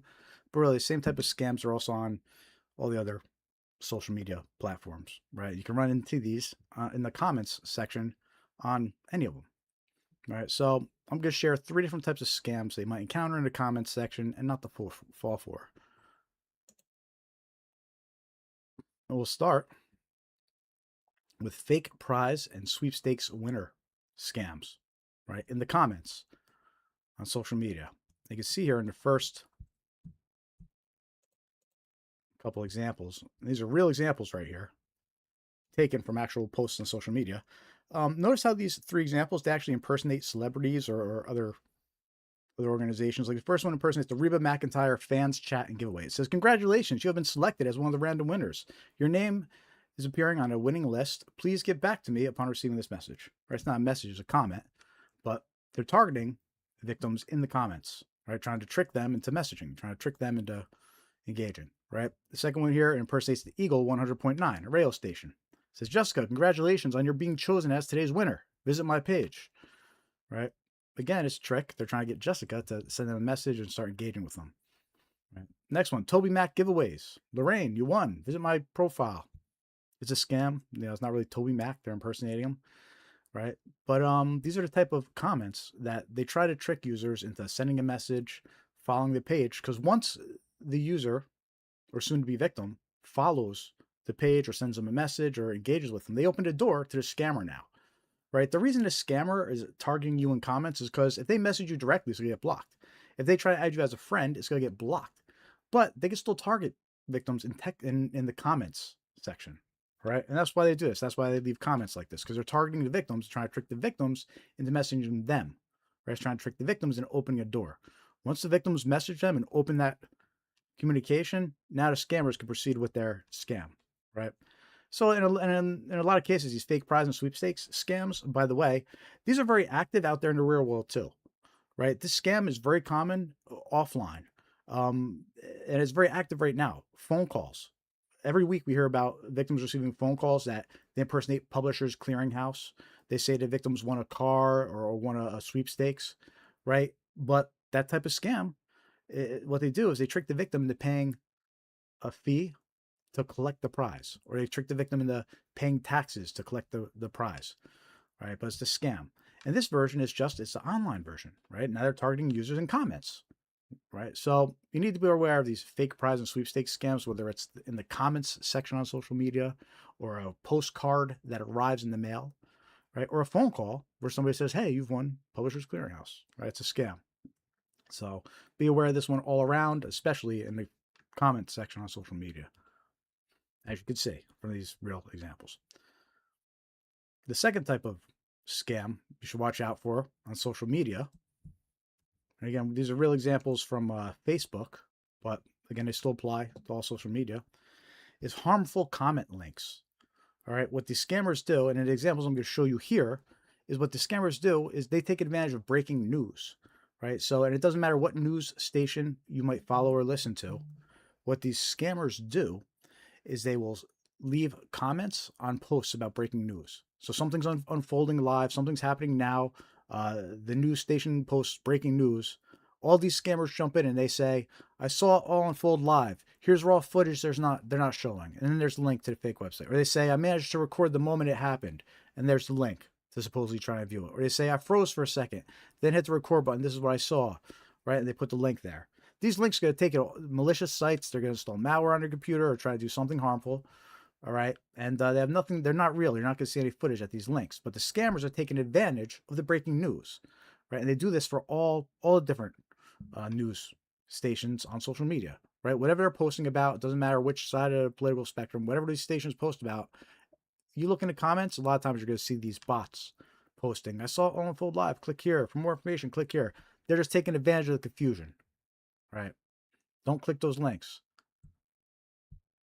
Again, that's the rule about links in general. It doesn't matter where, right? Social media, email, text messages. Don't click links, man. Don't trust links. And the third example of a scam you might run into on social media, in the comments section specifically, is the scammers will leave a comment and they'll ask for the potential victim to message them or to send them a friend request, right? It seems like innocent enough comment. "Hey, send me a message. Hey, send me a friend request." But it's a trick, because once you send that message, once you send that friend request, now they can interact with you and try to scam you. All right. But here's an example of 3 of those comments. All right. First one says, "Hello, sorry for the inconvenience. I saw your profile is really very interesting. You seem like a great person, so I'd really like to have you as a friend. I think we can keep in touch since I'm new here on Facebook. Please send me a friend request. I'm waiting to accept you." Right. And what happens is that comment, they just leave that same comment on across all different posts. They reply to people's posts with that comment. They just post this comment hundreds of thousands of times. Right? It's all a ploy to get people to send friend requests or to send the message. Right? Once they open that door, then they proceed with their scams. Okay, here's one, Mary Louise. Jim, I have some questions for you. Could you please send me a private message or add me as a friend? Thanks. No. Right? And again, the reason they're targeting you in the comments is because if they try to message you directly, Facebook's going to block it. If they try to add you as a friend, it's going to be hidden, right? It's going to be detected as spam and hidden from you, right? But the comments, that's where they know they could actually reach you. So they target you in the comments and they try to get you to message them. They try to get you to add them. And here's that third one. Debbie, text me on messages, please. I just want to ask you something important. It's private if it's okay with you, right? So they're trying to add a little incentive saying it's private. Like, oh, what's that? I wonder what do you mean it's private? You know, it's a scam though. They're using these psychological tricks to try and get you to message them. So anyway, that's the third type of scam you should definitely watch out for in the comments on social media. It seems innocent enough. You know, it just seems like strangers asking you to message them, asking you to add them as a friend, but can't do it. It's a scam. Okay. So watch out for those three types of scams. Again, we picked on Facebook. These are real examples, you know, in the comments section on Facebook, but it really applies to all social media where you can leave comments. Right? Be aware, don't fall for them. The fake prize and sweepstakes scam, the harmful comment link scam, the scam where they ask you to send them a message or a friend request.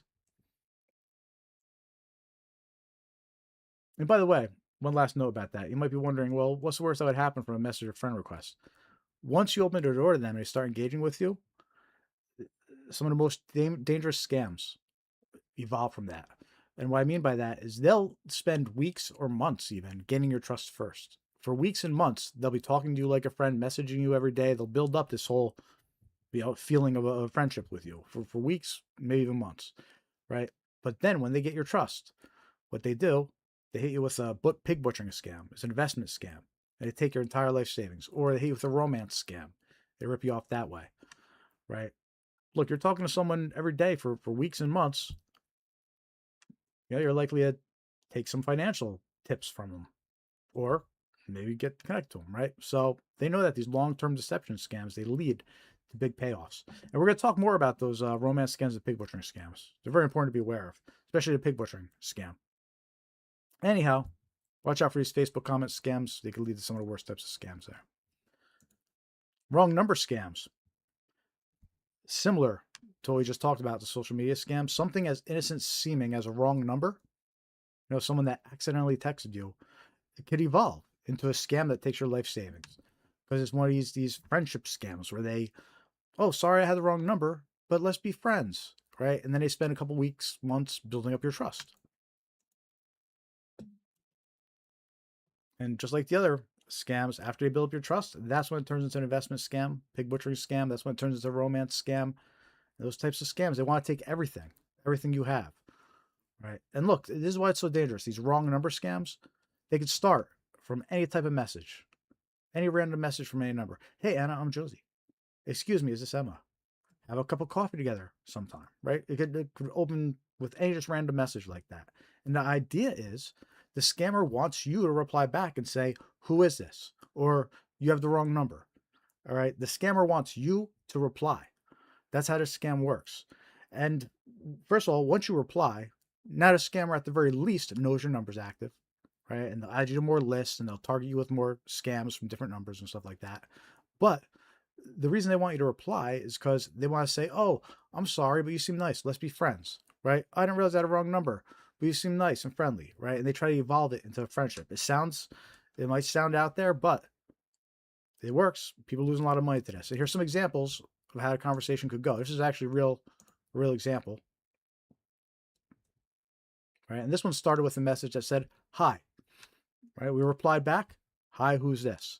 Right. So now, even at this point, even if the conversation stopped, now the scammer knows to target you with more scams.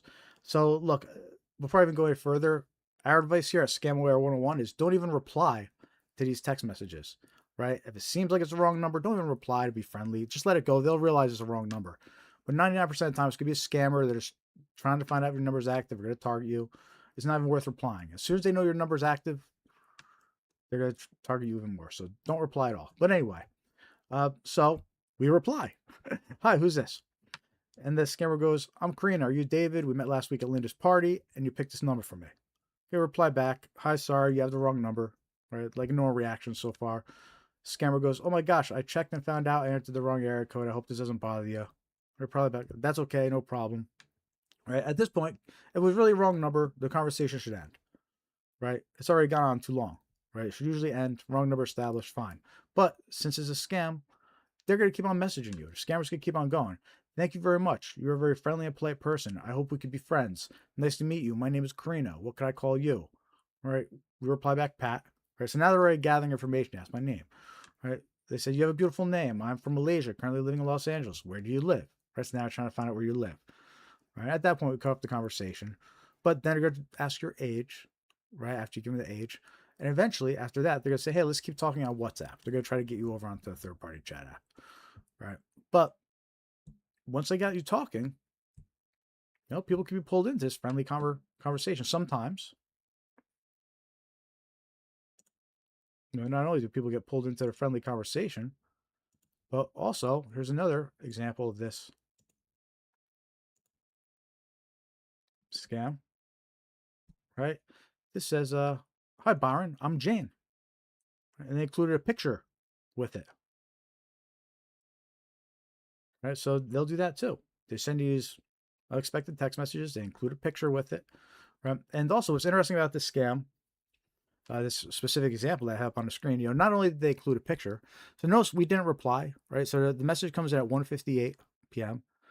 4 hours later on the dot, 5:58 p.m. Have you gotten the pictures I sent?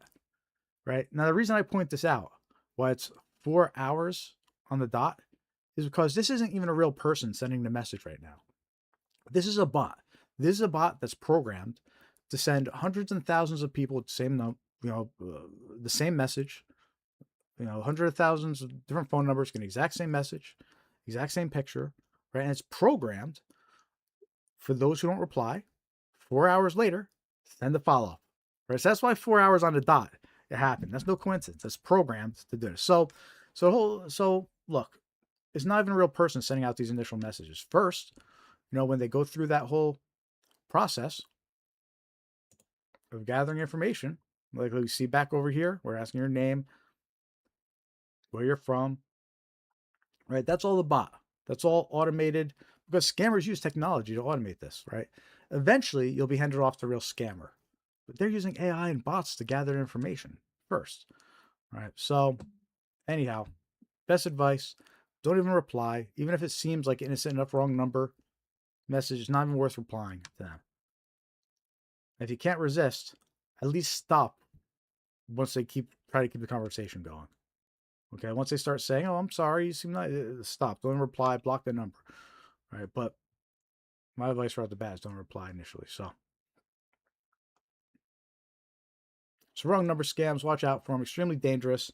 Because again, once they have you talking with them, it evolves. They'll spend weeks or months even gaining your trust. You think you found a new friend, they're messaging you every day.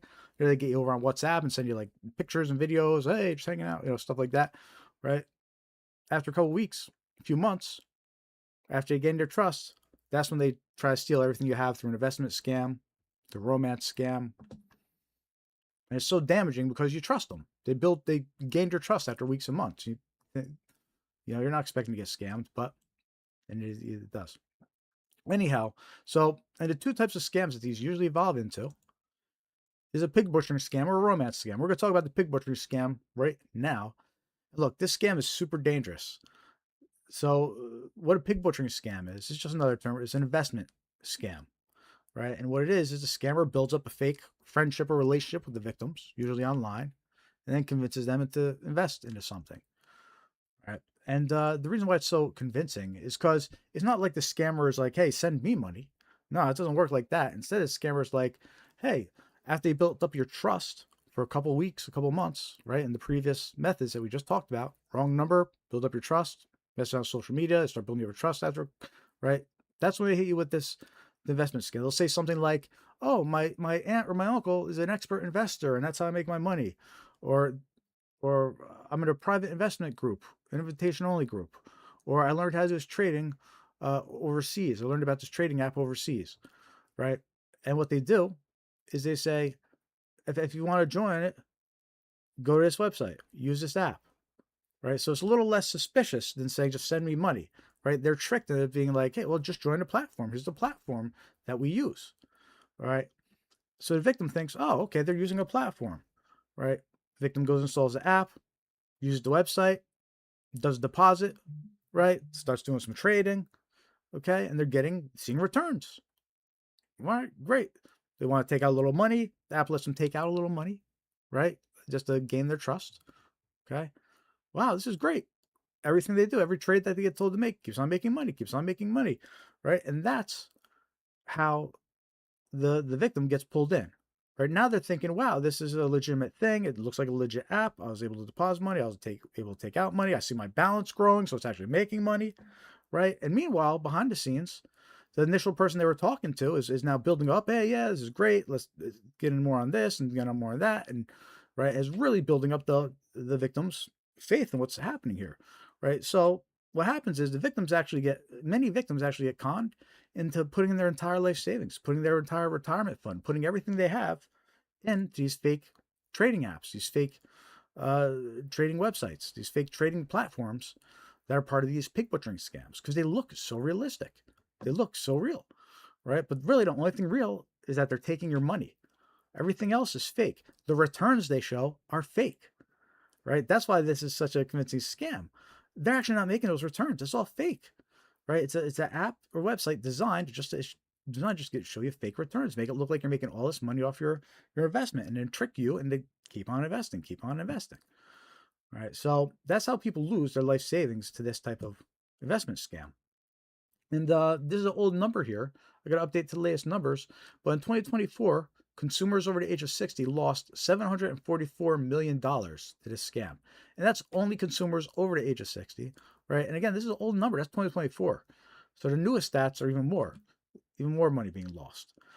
Plus, this isn't just the older folks. The older folks lose the most money because they have the retirement savings all taken, right? The younger folks, they don't have all that saved up yet. But the younger folks still are losing a lot of money to this scam as well.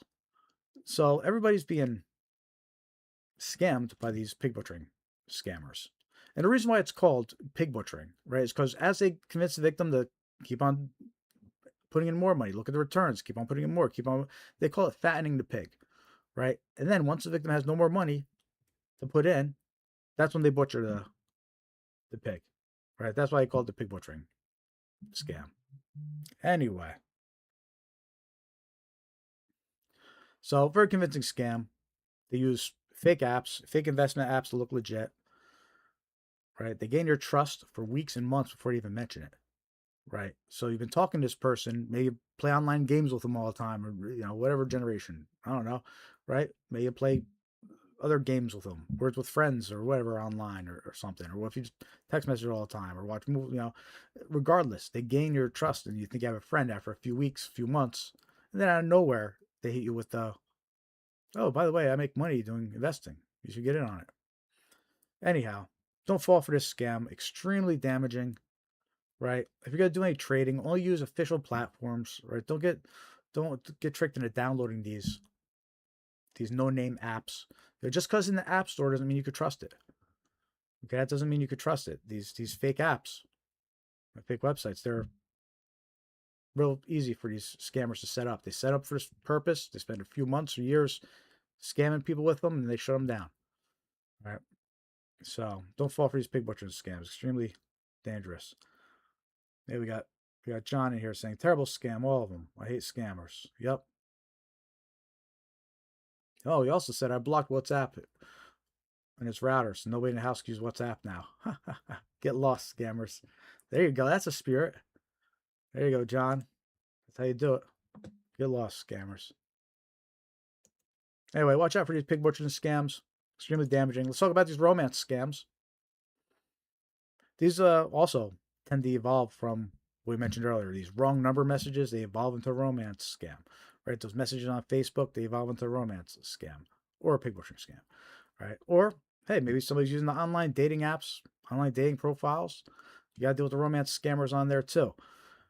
Right? Because what they do is once they have that initial connection set up, and a lot of times one of the red flags is they'll say, hey, let's keep talking on WhatsApp. So watch out for that one. But how these romance scammers typically work, they meet their victims through social media, dating websites, the wrong number scams, and there's some common narratives that they use of why they can't meet their victim in person, right? And they're pretty noble narratives. Well, they're in the military and they're deployed overseas. That's why I can't meet you in person, right? Okay, that's pretty noble.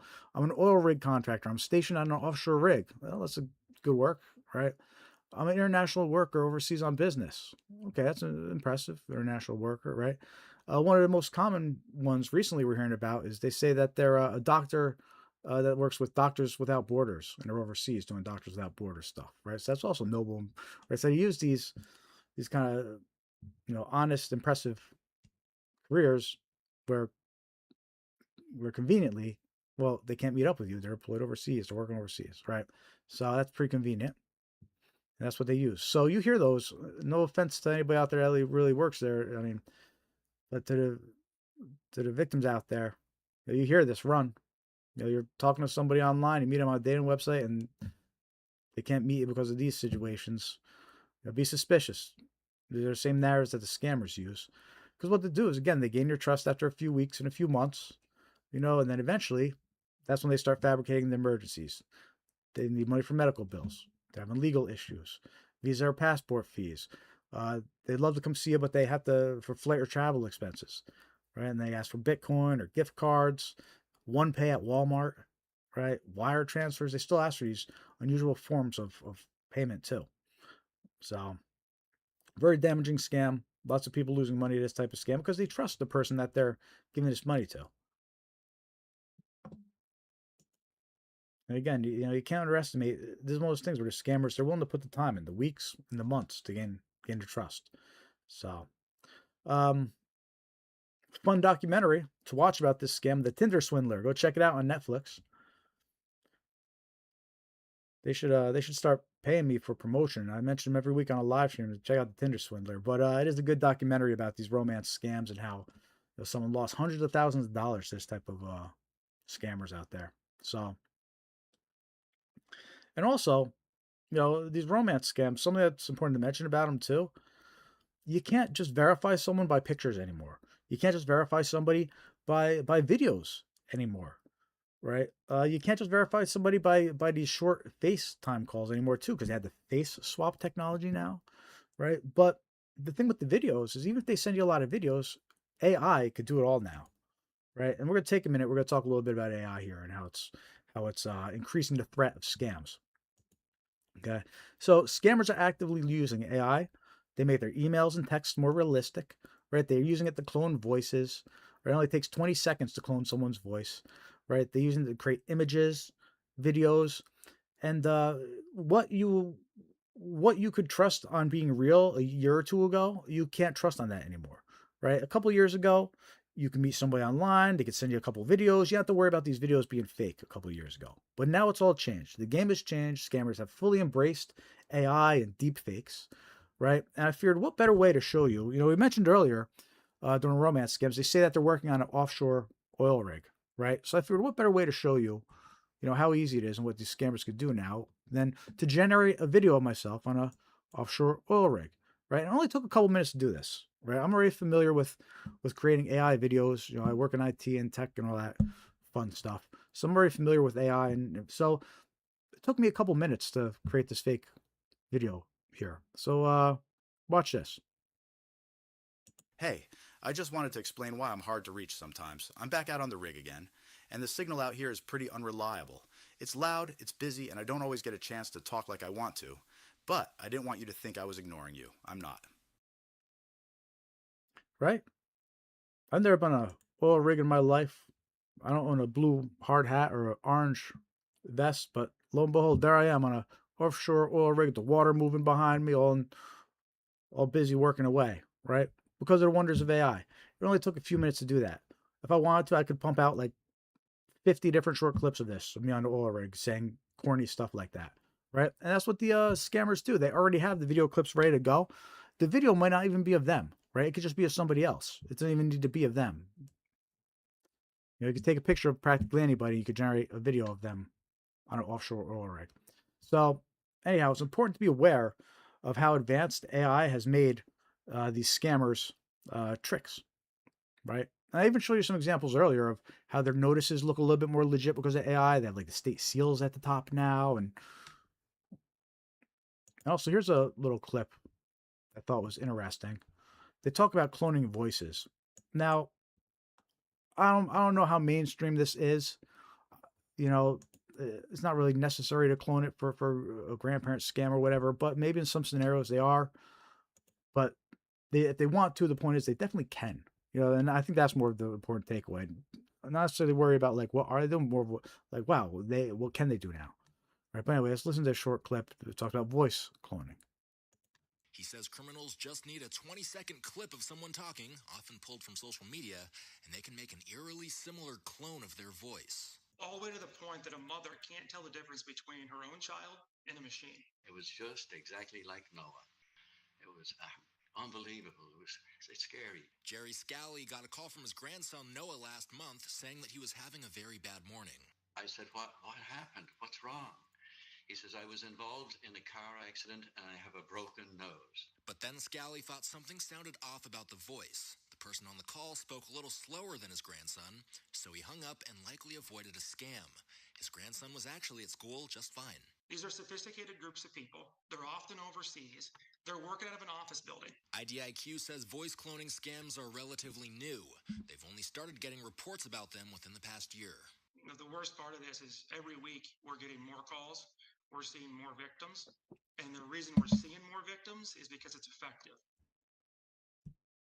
All right, so 20 seconds to clone someone's voice. That's all you need. So we're all doomed. Watch out. But anyhow, no, I'm just kidding. I mean, look, I'm a big fan of AI. Use it a lot. I mean, a lot of the slides that I shared tonight, I used AI to help me with. Like, you know, people talk a lot of trash, but it's where everything's going. It gets things done. I'm a big fan of AI and using AI. But these scammers, they adapt technology, and a lot of times they're using it before businesses are even using it. They use it at a all new level for their scams. So anyhow, be aware of what's out there now, how the videos can be generated really easy, how pictures can be generated really easy. Like, you have to really verify who you're talking to now.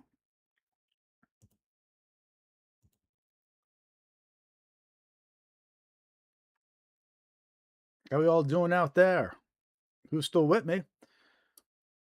So that last batch of impersonation scams is basically impersonating a stranger, right? They're just pretending to be somebody else, some random person, right? So we talked about government impersonation. We talked about the stranger impersonation, right? Well, this next batch of scams we're going to talk about is business impersonation scams.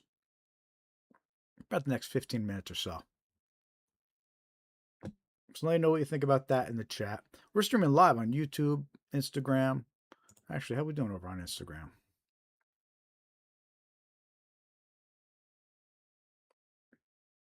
I see Leif Stanley Jr. Hey, if you're still there, good to see you. Sorry if I missed you, but we're mostly monitoring the YouTube chat that I have in front of me here. We're streaming on two streams on YouTube. We got a vertical one going and a landscape one going as well. So say hi in the chat. Make sure to hit that like button if you haven't yet over in the YouTube streams. Because this next batch of scams we're going to talk about, we're going to be going to a little bit over 8 o'clock. Probably. So still plenty of time to invite some more people here. And, you know, some of the most dangerous scams we're going to talk about coming up right now. Like this scam right here. These bank impersonation scams. These ones scammers impersonate the bank, usually claiming suspicious activity was detected under a victim's account.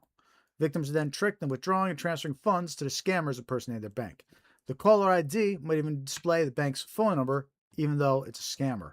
Most of the time it is, right? Because again, you can't trust caller ID. I mentioned it a lot earlier, right? Especially when we're talking about those arrest warrant scams and how the scammers call up, they make it show the sheriff's department. Well, same thing for these bank impersonation scams. The scammers call you up and they make your caller ID show the name of your bank. A lot of times they'll know what bank you use too, so they'll know what bank to impersonate as well. So you pick up the phone, the caller ID says the bank, you think you're talking to your bank, and that's how the scammers get you, right? So, but again, just because I'm using phone calls as an example here, you still have to keep your guard up for text messages that impersonate the bank, which I'll show you in a second. Emails, you know, you get those emails that say there's suspicious activity, click here, right, that impersonate your bank.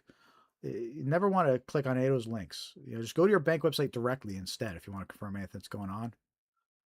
Or better yet, scratch that. Better yet, one of the things you're going to do to debunk a bank scam, but before I even talk about the bank scam, anything that has to do with your bank, call the number on the back of your debit card.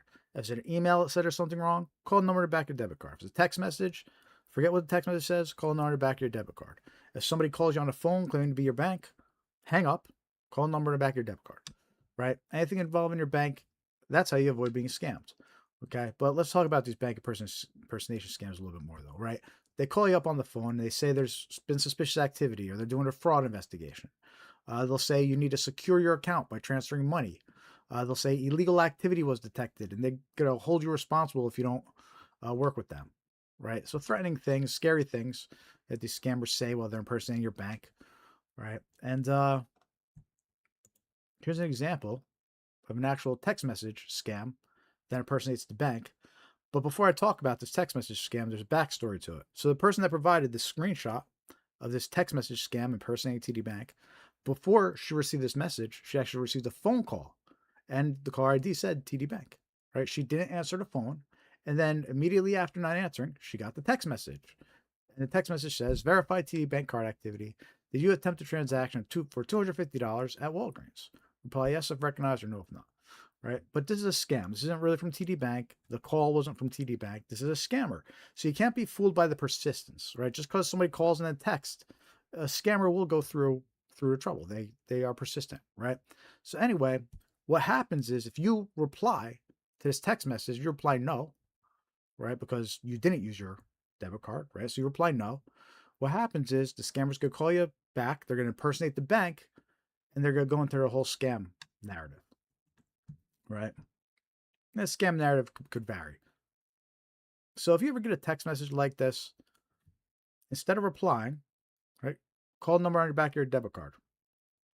If it doesn't look like it's actually from your bank, call the number on your back of your debit card.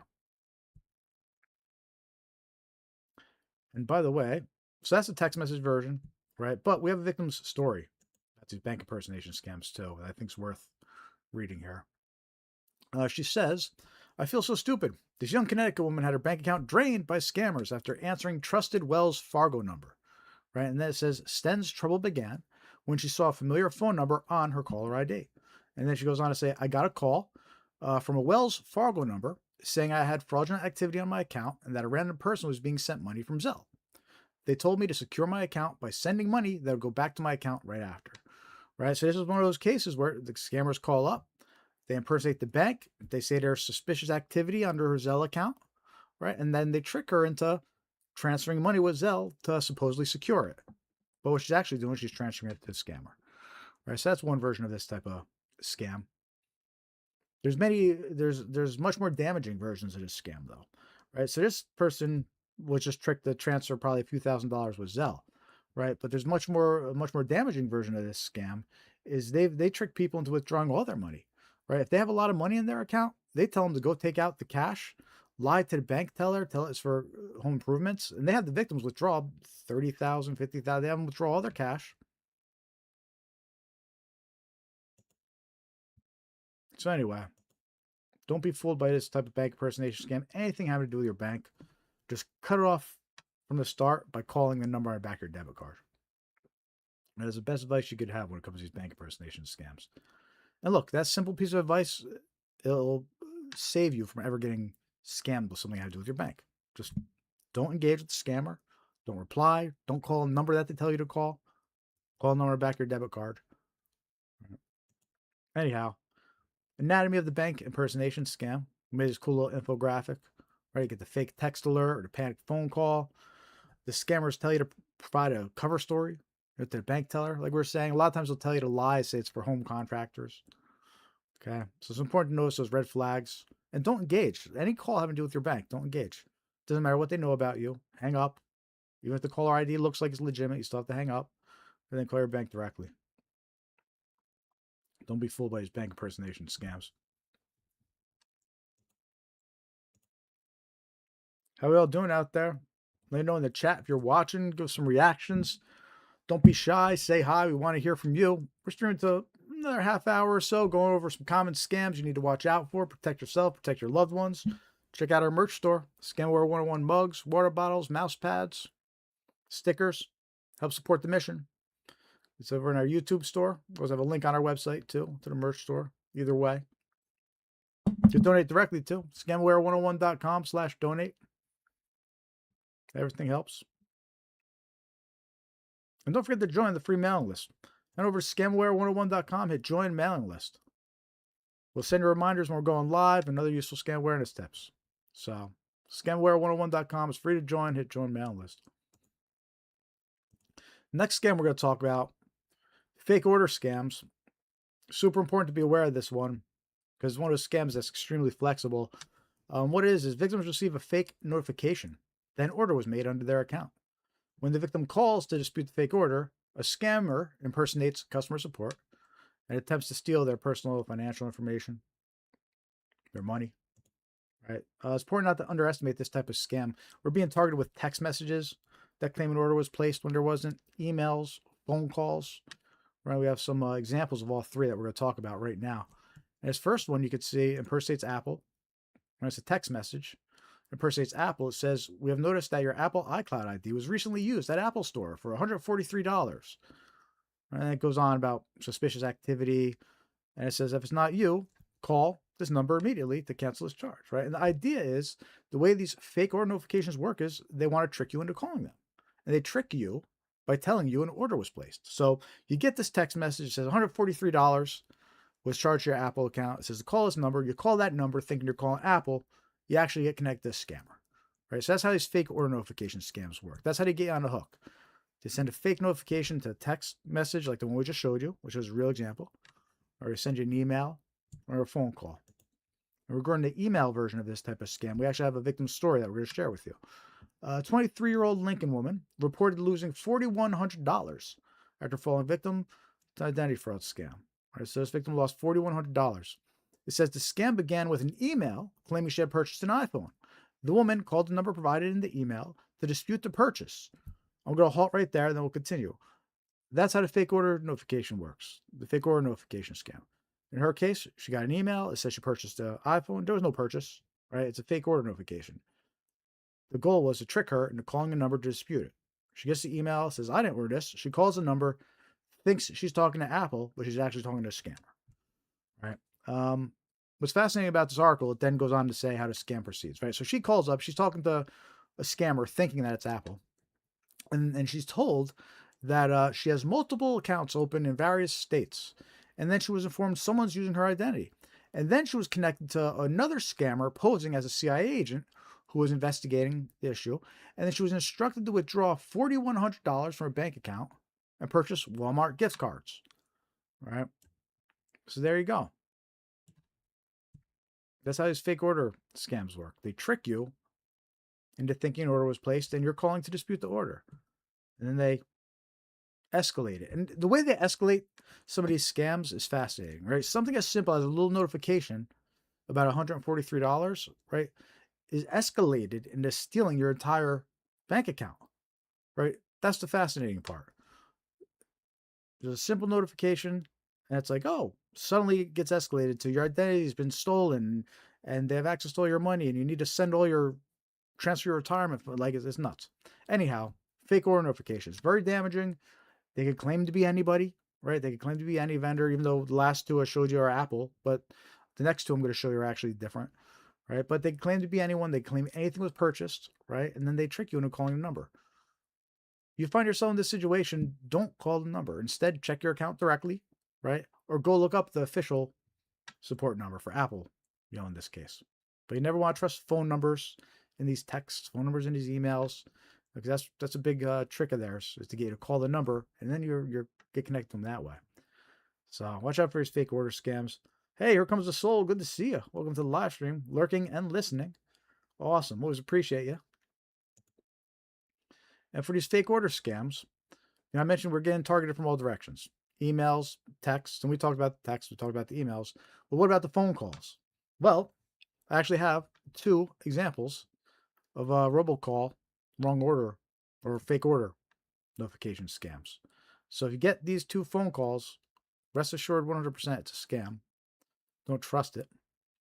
All right. And in fact, so let me play the first one for you. The first one, the robocall impersonates Amazon and it claims a MacBook Pro was purchased under your account for $1,499. Let's take a listen.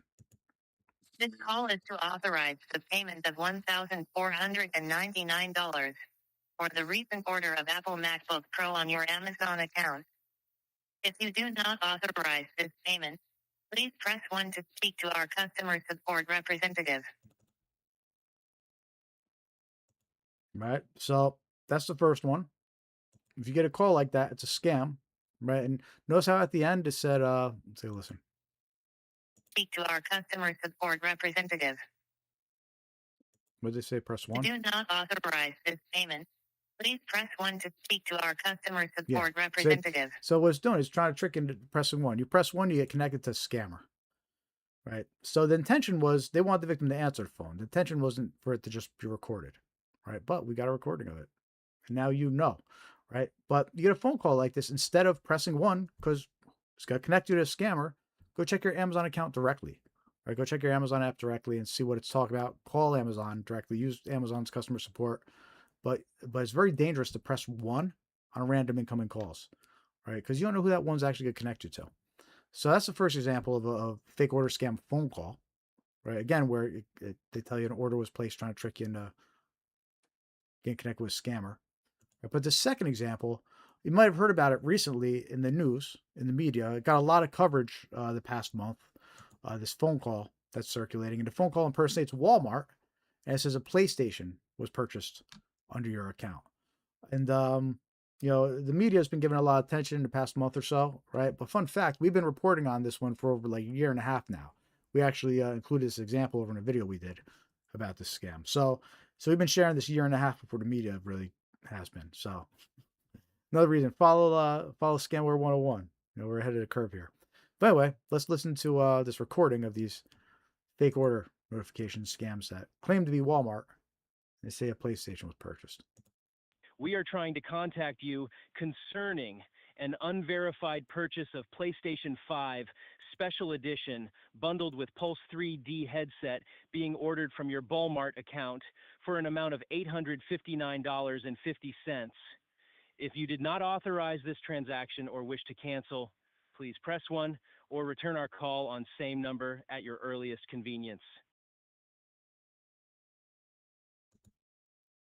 All right, so you get that phone call. It's a scam. Don't trust it. Another example of fake order phone call scam. So there you go. Watch out for these fake order scams, text messages, emails, phone calls, right? And we just gave you examples of all three. Also, we have a video about this one too, so feel free to go check out the video. Again, we released a video. This is like a year and a half old at this point, but it still applies. And it's only gotten, the scam has only advanced even more since then. So be aware of it. Don't fall for it. And oh, you know, I got one more example. I actually got a super recent example from this month I want to play for you too. Let's see how this works. I shared this video on our social media, but this is a real recording of another fake order scam phone call. It's actively circulating right now. This one's from this month, and it claims a Galaxy S26 Ultra was purchased under your account. So let's take a listen to this one.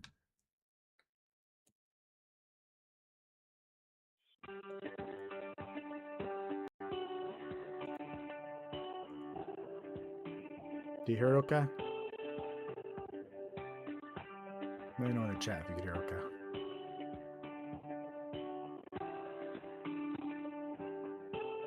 This call is for the payment of $1,299 for the recent order of the Galaxy S26 Ultra on your account. If you do not authorize this, please press 1 to speak to our customer support representative. Right, so it tries to trick you into pressing 1. If you press 1, you get connected to the scammer.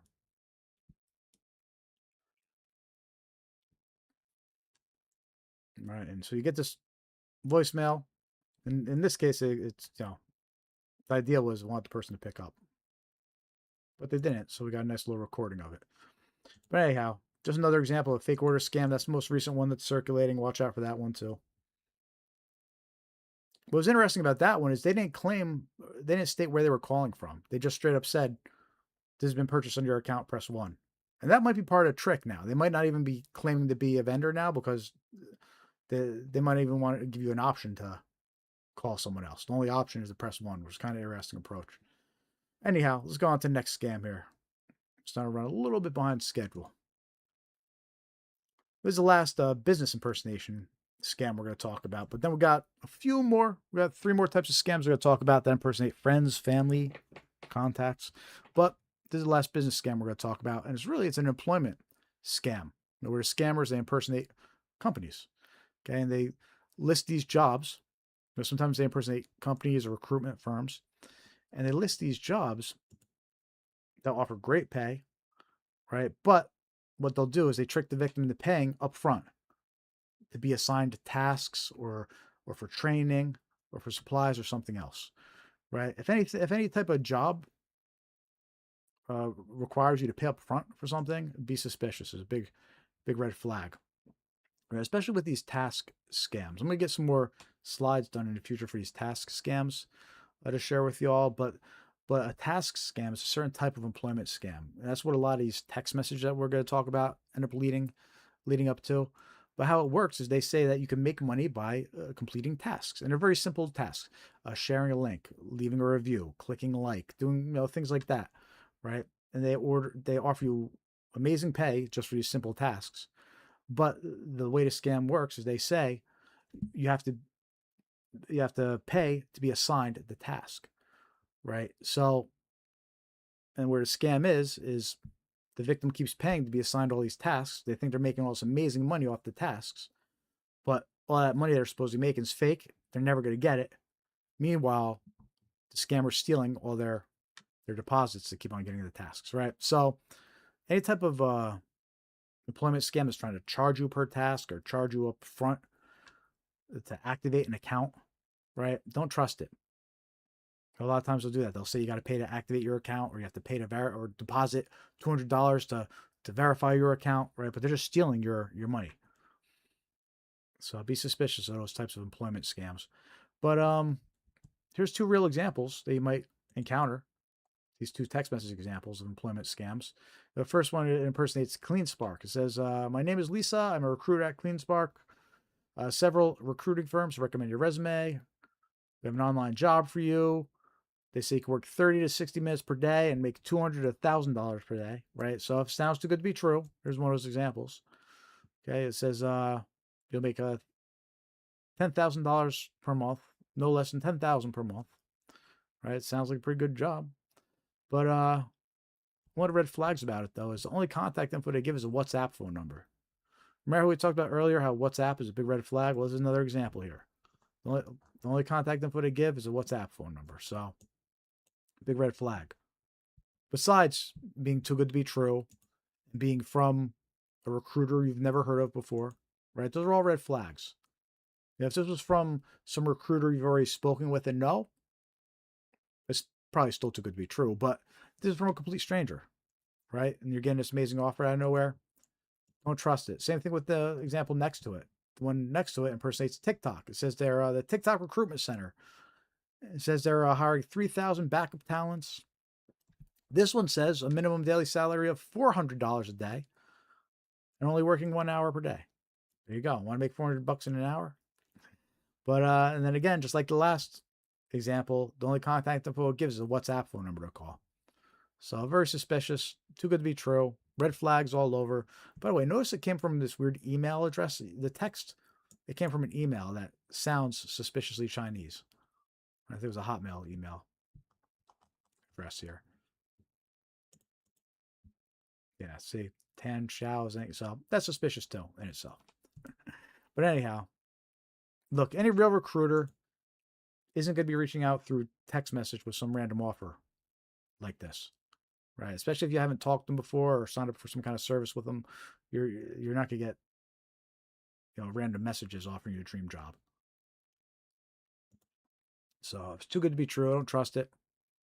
Right. And then this type of employment scam aside, the fake job listings is a big problem too. I don't have a special slide for it, but these fake job listings on sites like LinkedIn and Indeed, a lot of them are scams. They steal your identity, or they try to get you to participate in a legal job. There's a lot of North Koreans, actually, believe it or not. There's a lot of North Koreans. They put up these fake job listings, and what they do is they try to get you to run a computer at your house for them, right? And then they're able to remote in and do these things from America, and they end up paying, monthly. But it's a fraud job. It's a job where that person's going to end up getting arrested because it's illegal what they're doing. Anyhow, lots of fake employment stuff going on out there. So always research the company. If you think you're dealing with someone from a company for a job opportunity, right? Reach out through the official company website, right? And contact them that way and confirm with the company you're actually dealing with somebody from that company.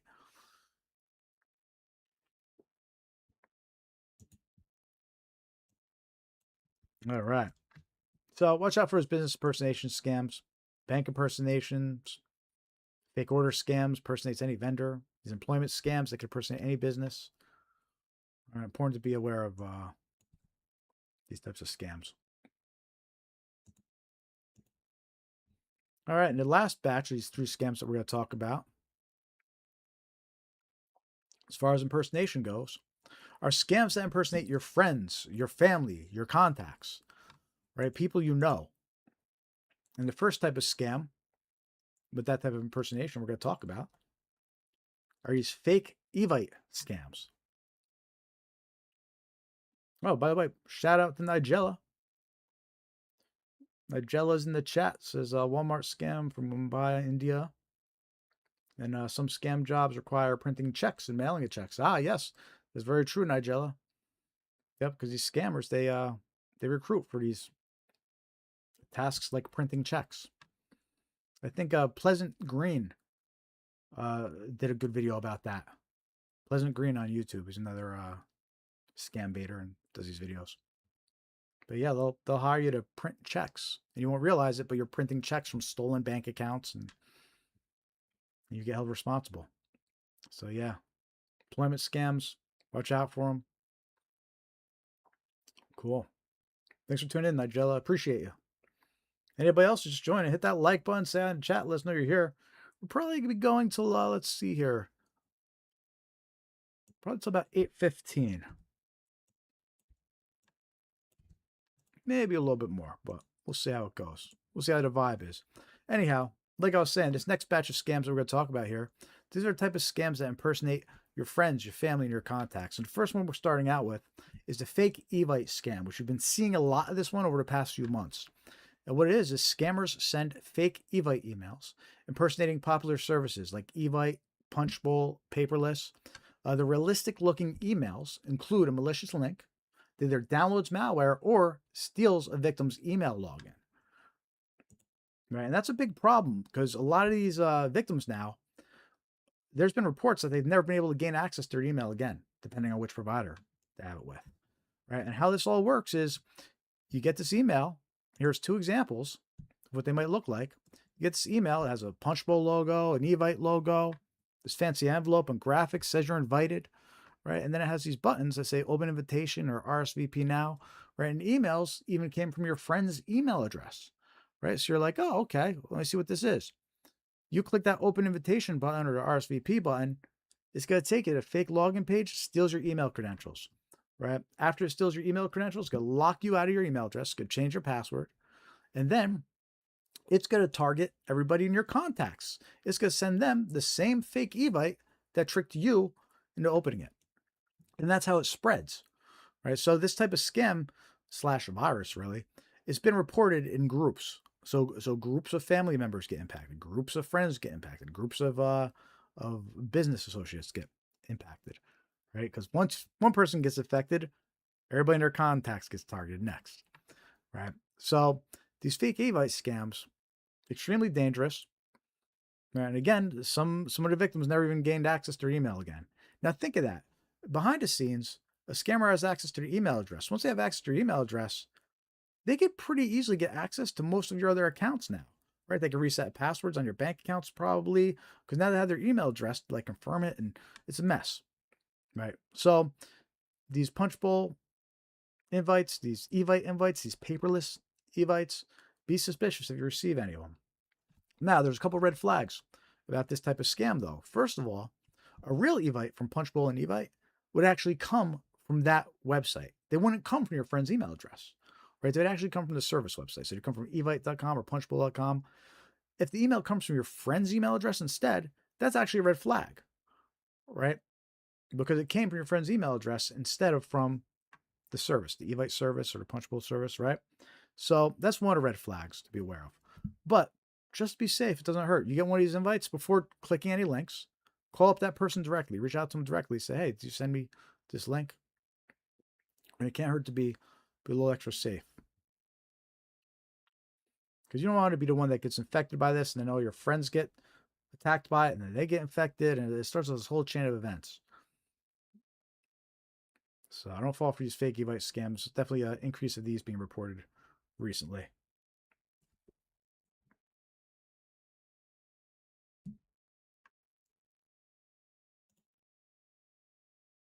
How y'all doing? Let me know you're watching. Hit that like button. Say hi in the chat. Let's see how we're doing over on Instagram over here. Yeah, a little quiet on Instagram. That's fine. I don't expect much from over there anyway. All right. We only got 2 more scams left, folks. This next scam is a grandparent scam. Called the grandparent scam because it targets the grandparents out there, the older folks out there. Right? This one, scammers impersonate a distressed relative, claiming to have been arrested or in an accident and needing help. Right? Victims, usually seniors, act quickly to assist their loved ones. The scammers often impersonate law enforcement, court personnel, and lawyers to extract even more money from the victims. Right? And you might be thinking to yourself, how could someone fall for that? You know, I would know if it was my loved one calling or not. Well, first of all, if someone really wanted to get you, I mean, now with AI, I just showed you earlier how easy it is. They could clone voices if they really wanted to do that, but it's not even necessary for them to do that in this type of scam. Because I'm actually going to show you a video right now of a real grandparent scammer. He's actually from the Dominican Republic, right?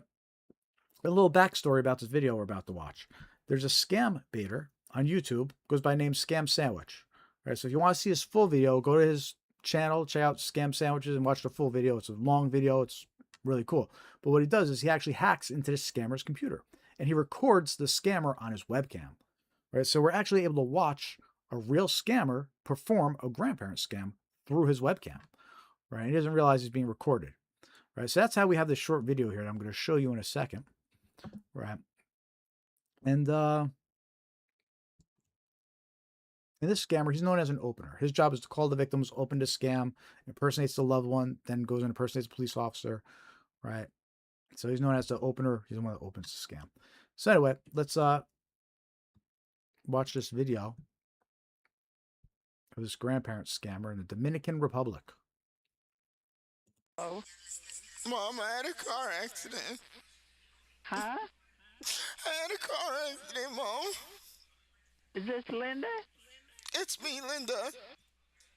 Where are you? I got a car accident. What happened? I'm gonna put the officer on. I got arrested. You got arrested? Hi, ma'am. Yes. Hi, are you Linda's mom? Yes.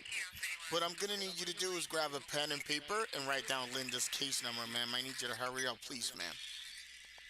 Case number? It's the number 2. 2? The letter B as in boy. Can you read that back to me? 2, B. Now, I'm gonna read what's going on, ma'am, okay? Okay. Linda was involved in a car accident. It was stated in the police report. She admitted that was her fault. While she was driving, she was using her phone. That's what caused the accident, ma'am, okay? Oh, man. The woman that was driving the other vehicle was 7 months pregnant. We had to rush her into the nearby hospital. She might lose her baby. Oh, really? Yes. Now, we actually confiscating her cell phone for legal evidence so she cannot receive or cannot make calls. This is going to be her only last call. Are you with me, ma'am? Yes, I am. Now, she actually wrote a note down here saying that she didn't want anyone to know about this. Let's honor her wish for right now because it's too much for her right now. That's what she's saying. What I'm gonna need you to do, ma'am, is stay by the phone and wait for the lawyer to call. Okay? Okay. Okay. Bye, bye, ma'am. All right. So there you go. That's how those grandparent scammers operate. And see how convincing it is? Look, first of all, when he's impersonating the distressed loved one, the key word there is distressed, right? He's crying. He could sound like anybody's loved one. You know, people don't sound like themselves when they're freaking out and crying and everything, right? So it's pretty easy for him to impersonate a distressed loved one. And then he switches over to impersonating a cop, right? And even in the background, he has the police scanner chatter playing in the background too to try and make it sound all realistic. So that's how that type of scam works. And the thing to note is now, once he hands this off to the scammers or himself, when they call back to get the money, that's when they start impersonating all these different agencies. They'll impersonate the court and say she got to pay fees. Then they'll impersonate the police station and say she has to pay fees. Then they'll impersonate a law office and say she has to pay fees. And they'll just keep on making up agencies until the victim has no more money to pay. And they'll do it thinking that she's helping a loved one that had been in an accident.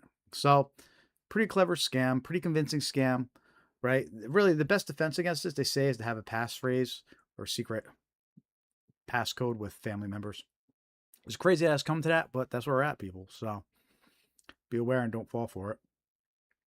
The grandparent scams. Last type of scam we're going to talk about this evening, but we're not wrapping up after the last scam. We're going to spend the last 15 minutes of live stream. We're going to check out the ARP website and check out some real scam reports. So even though we're on the last scam here, don't go anywhere. The best is yet to come. The ARP scam reports is actually, I think, it's one of my favorite parts of the live stream, actually. So don't go anywhere. It looks like we're going probably to about 8:20 tonight. And again, the last 15 minutes, we're going to be checking out the real-time scam reports from ARP.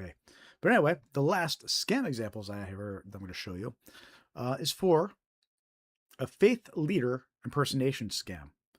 Okay, right? Because we talked about the scams that impersonate your friends, your family, your contacts. So this scam, they impersonate a faith leader, right? This is when the scammers, they pose as trusted religious leaders such as priests, rabbis, or pastors to deceive members of the community, right? And what they'll do is they'll impersonate your priest, rabbi, pastor, and they'll reach out with a request for gift cards, usually for something like patients at a hospital, right? And I was actually surprised to find out how common this scam was. There's so many reports about this type of scam coming in, right? And what the scammers do is they either create an email address that looks like it's your pastor, priest, rabbi, or they actually got into your past rabbi or priest's email, right? They get into the email and they start targeting contacts.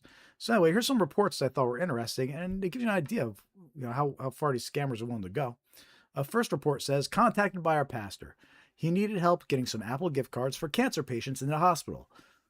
Well, that's pretty low, right? First of all, not only is the scammer taking advantage of their faith by impersonating the pastor, now he's taking advantage of cancer patients. Say, but it's for cancer patients. Can you run and get the gift cards? Right? It's a pretty low scam. All right. Second report here. The person impersonates a pastor from our church in South San Francisco. Asked to send money for Brazil because he has a personal emergency, right? So in that case, they're impersonating their pastor, saying they have an emergency in Brazil and asking if they can send him money. So that's a clever little trick too. All right. Third example here. Third report out of many. I'm only sharing 4 reports out of many. Right, but a third report here. I received an email that appears to be from my priest.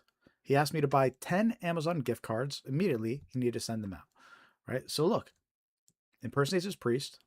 10 Amazon gift cards, probably $500 each. That's a $5,000 scam right there. Right? It's pretty clever when you think about it. Right? These people, they get an email or request from their priest. They're probably not worried about getting reimbursed. They could trust their priest to reimburse them. And the scammer will say they'll reimburse them. That's what the scammer says. If you pick these up, I'll reimburse you. Right? And, what do you got? A question if your priest is going to reimburse you or not? So it's a pretty clever, trick that these scammers use. But hey, it's a $5,000 scam that got reported there. Scammer impersonates the priest, asks them to pick up 10 Amazon gift cards, $500 each. Right? So pastors, priests, and then the fourth report here. Someone saying they were my rabbi, asking me to get 5 Target gift cards, $500 each for sick people. Right? So look, there's a scammer impersonating a rabbi. And in that case, they're asking for 5 Target gift cards, $500 each, $2,500 scam. Okay. So look, the scammers, they're impersonating pastors, priests, rabbis. They'll take your money. They don't care what religion you are. And they'll say it's for cancer patients. Like they'll go low.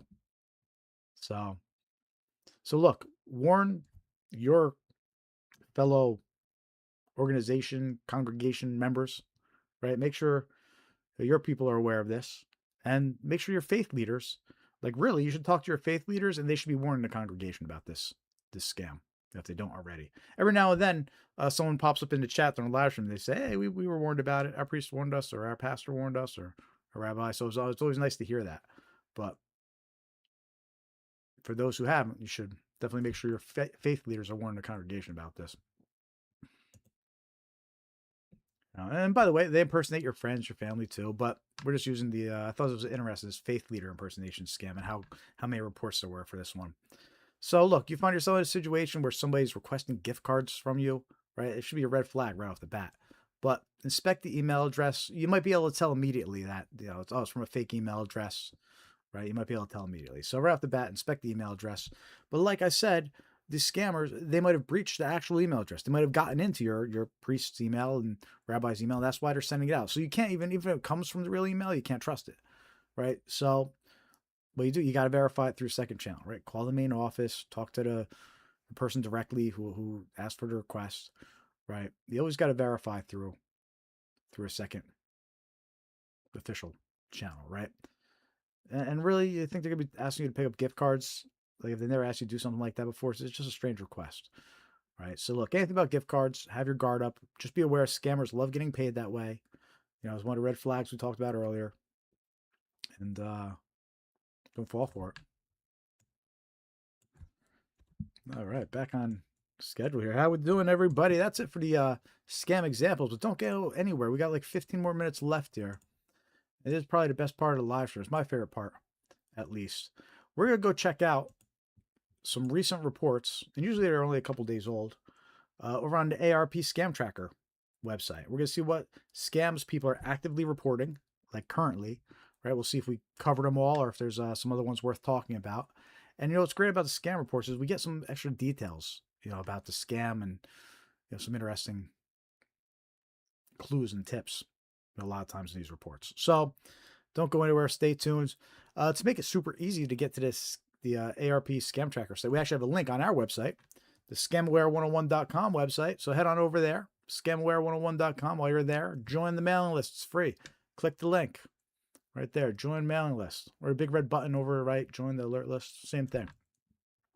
Right, it's free to join. We'll send you reminders when we're going live. Useful scam awareness tips. And while you're there, give us a quick follow, like, subscribe on our social media platforms. We have links to our official pages here: Facebook, YouTube, Instagram, Threads, X, Blue Sky. Here's a link to our gift shop too, by the way.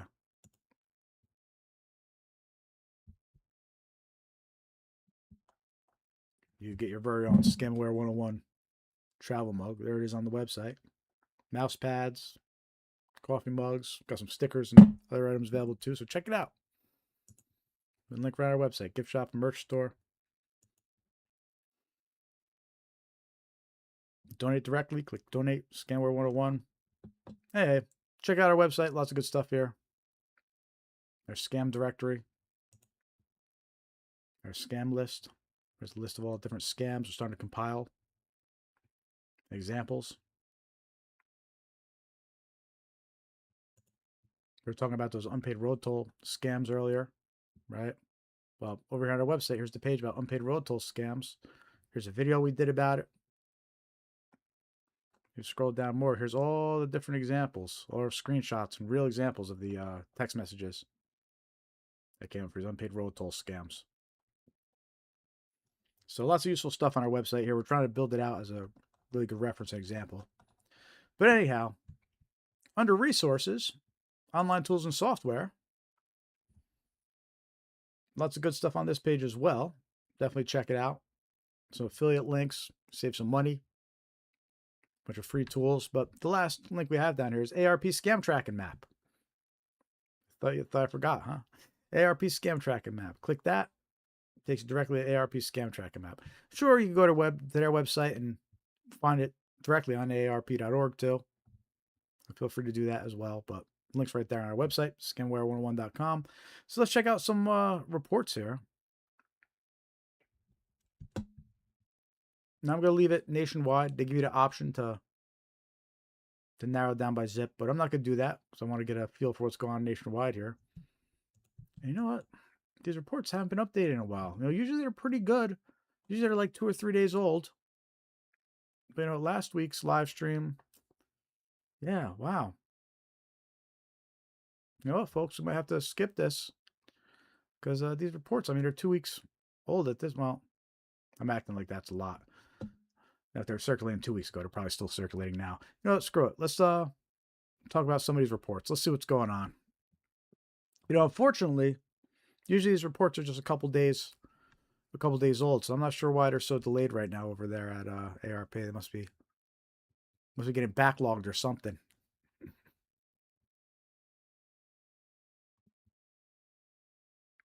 Anyway, so let's take a look at the first report here.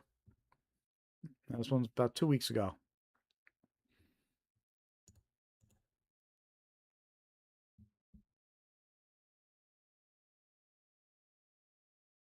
All right, so here we go. This report right here, the person lost over $5,000.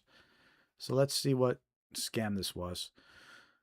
So they responded to a text that I ordered an antivirus subscription from PayPal. I don't even use PayPal. Talked to person alias James on June 18th. He said he would send me $200 back. I went to my bank account online. I typed in 200, but it went to 200,000. He then threatened me. I was so stupid to go to my bank for a money order in that amount. I returned it to the police, the FBI, and I reported it to the police, the FBI, and the bank.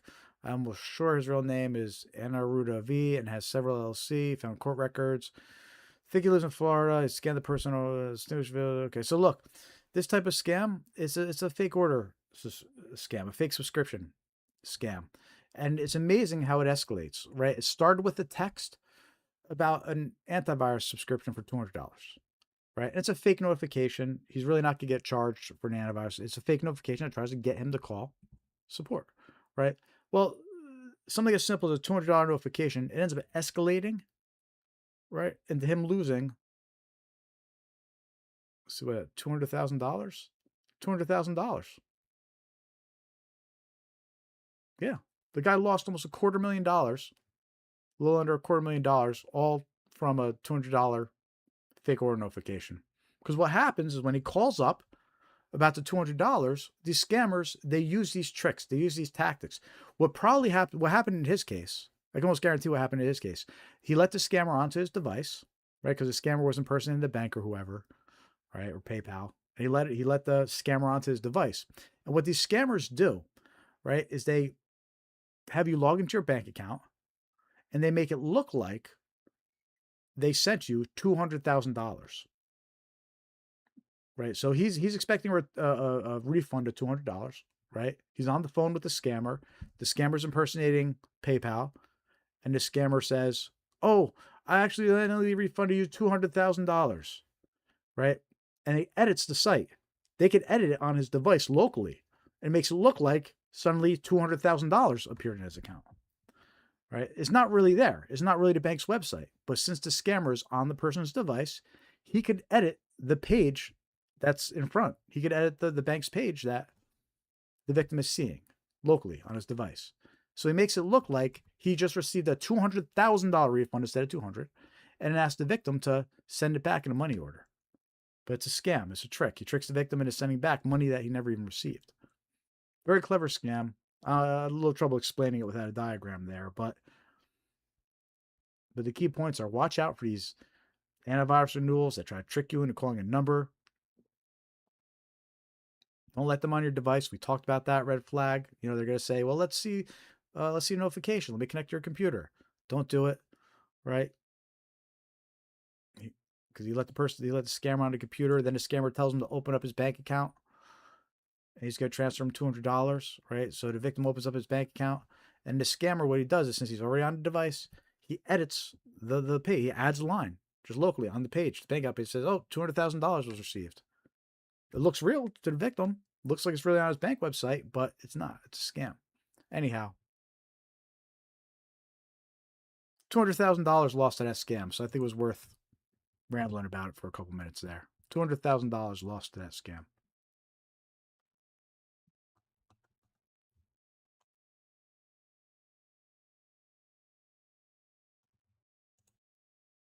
Let's see. Fraud alert. Credit card.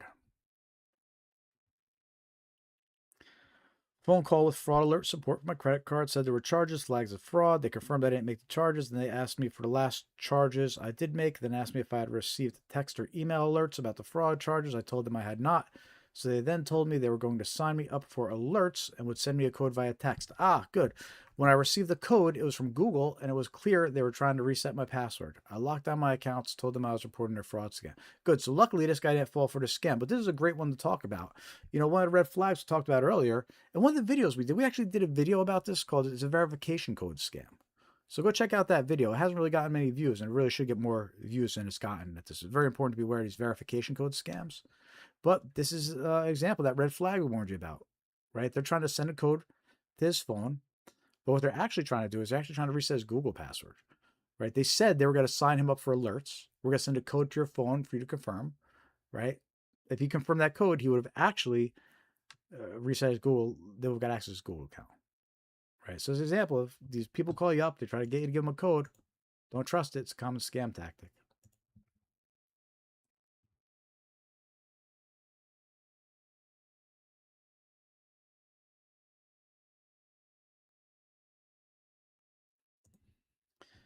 $30 phone calls from numbers in, let's see. I've received over 30 phone calls from numbers in Sandy Lake, PA about updating my Medicare information. I contacted Medicare. They have nothing to do with these calls. Every call is from a different number. Oh, there you go. Watch out for these Medicare-related scams. They call you up. We talked about those earlier. They tell you there's changes to your benefits or ask you to confirm your Medicare details.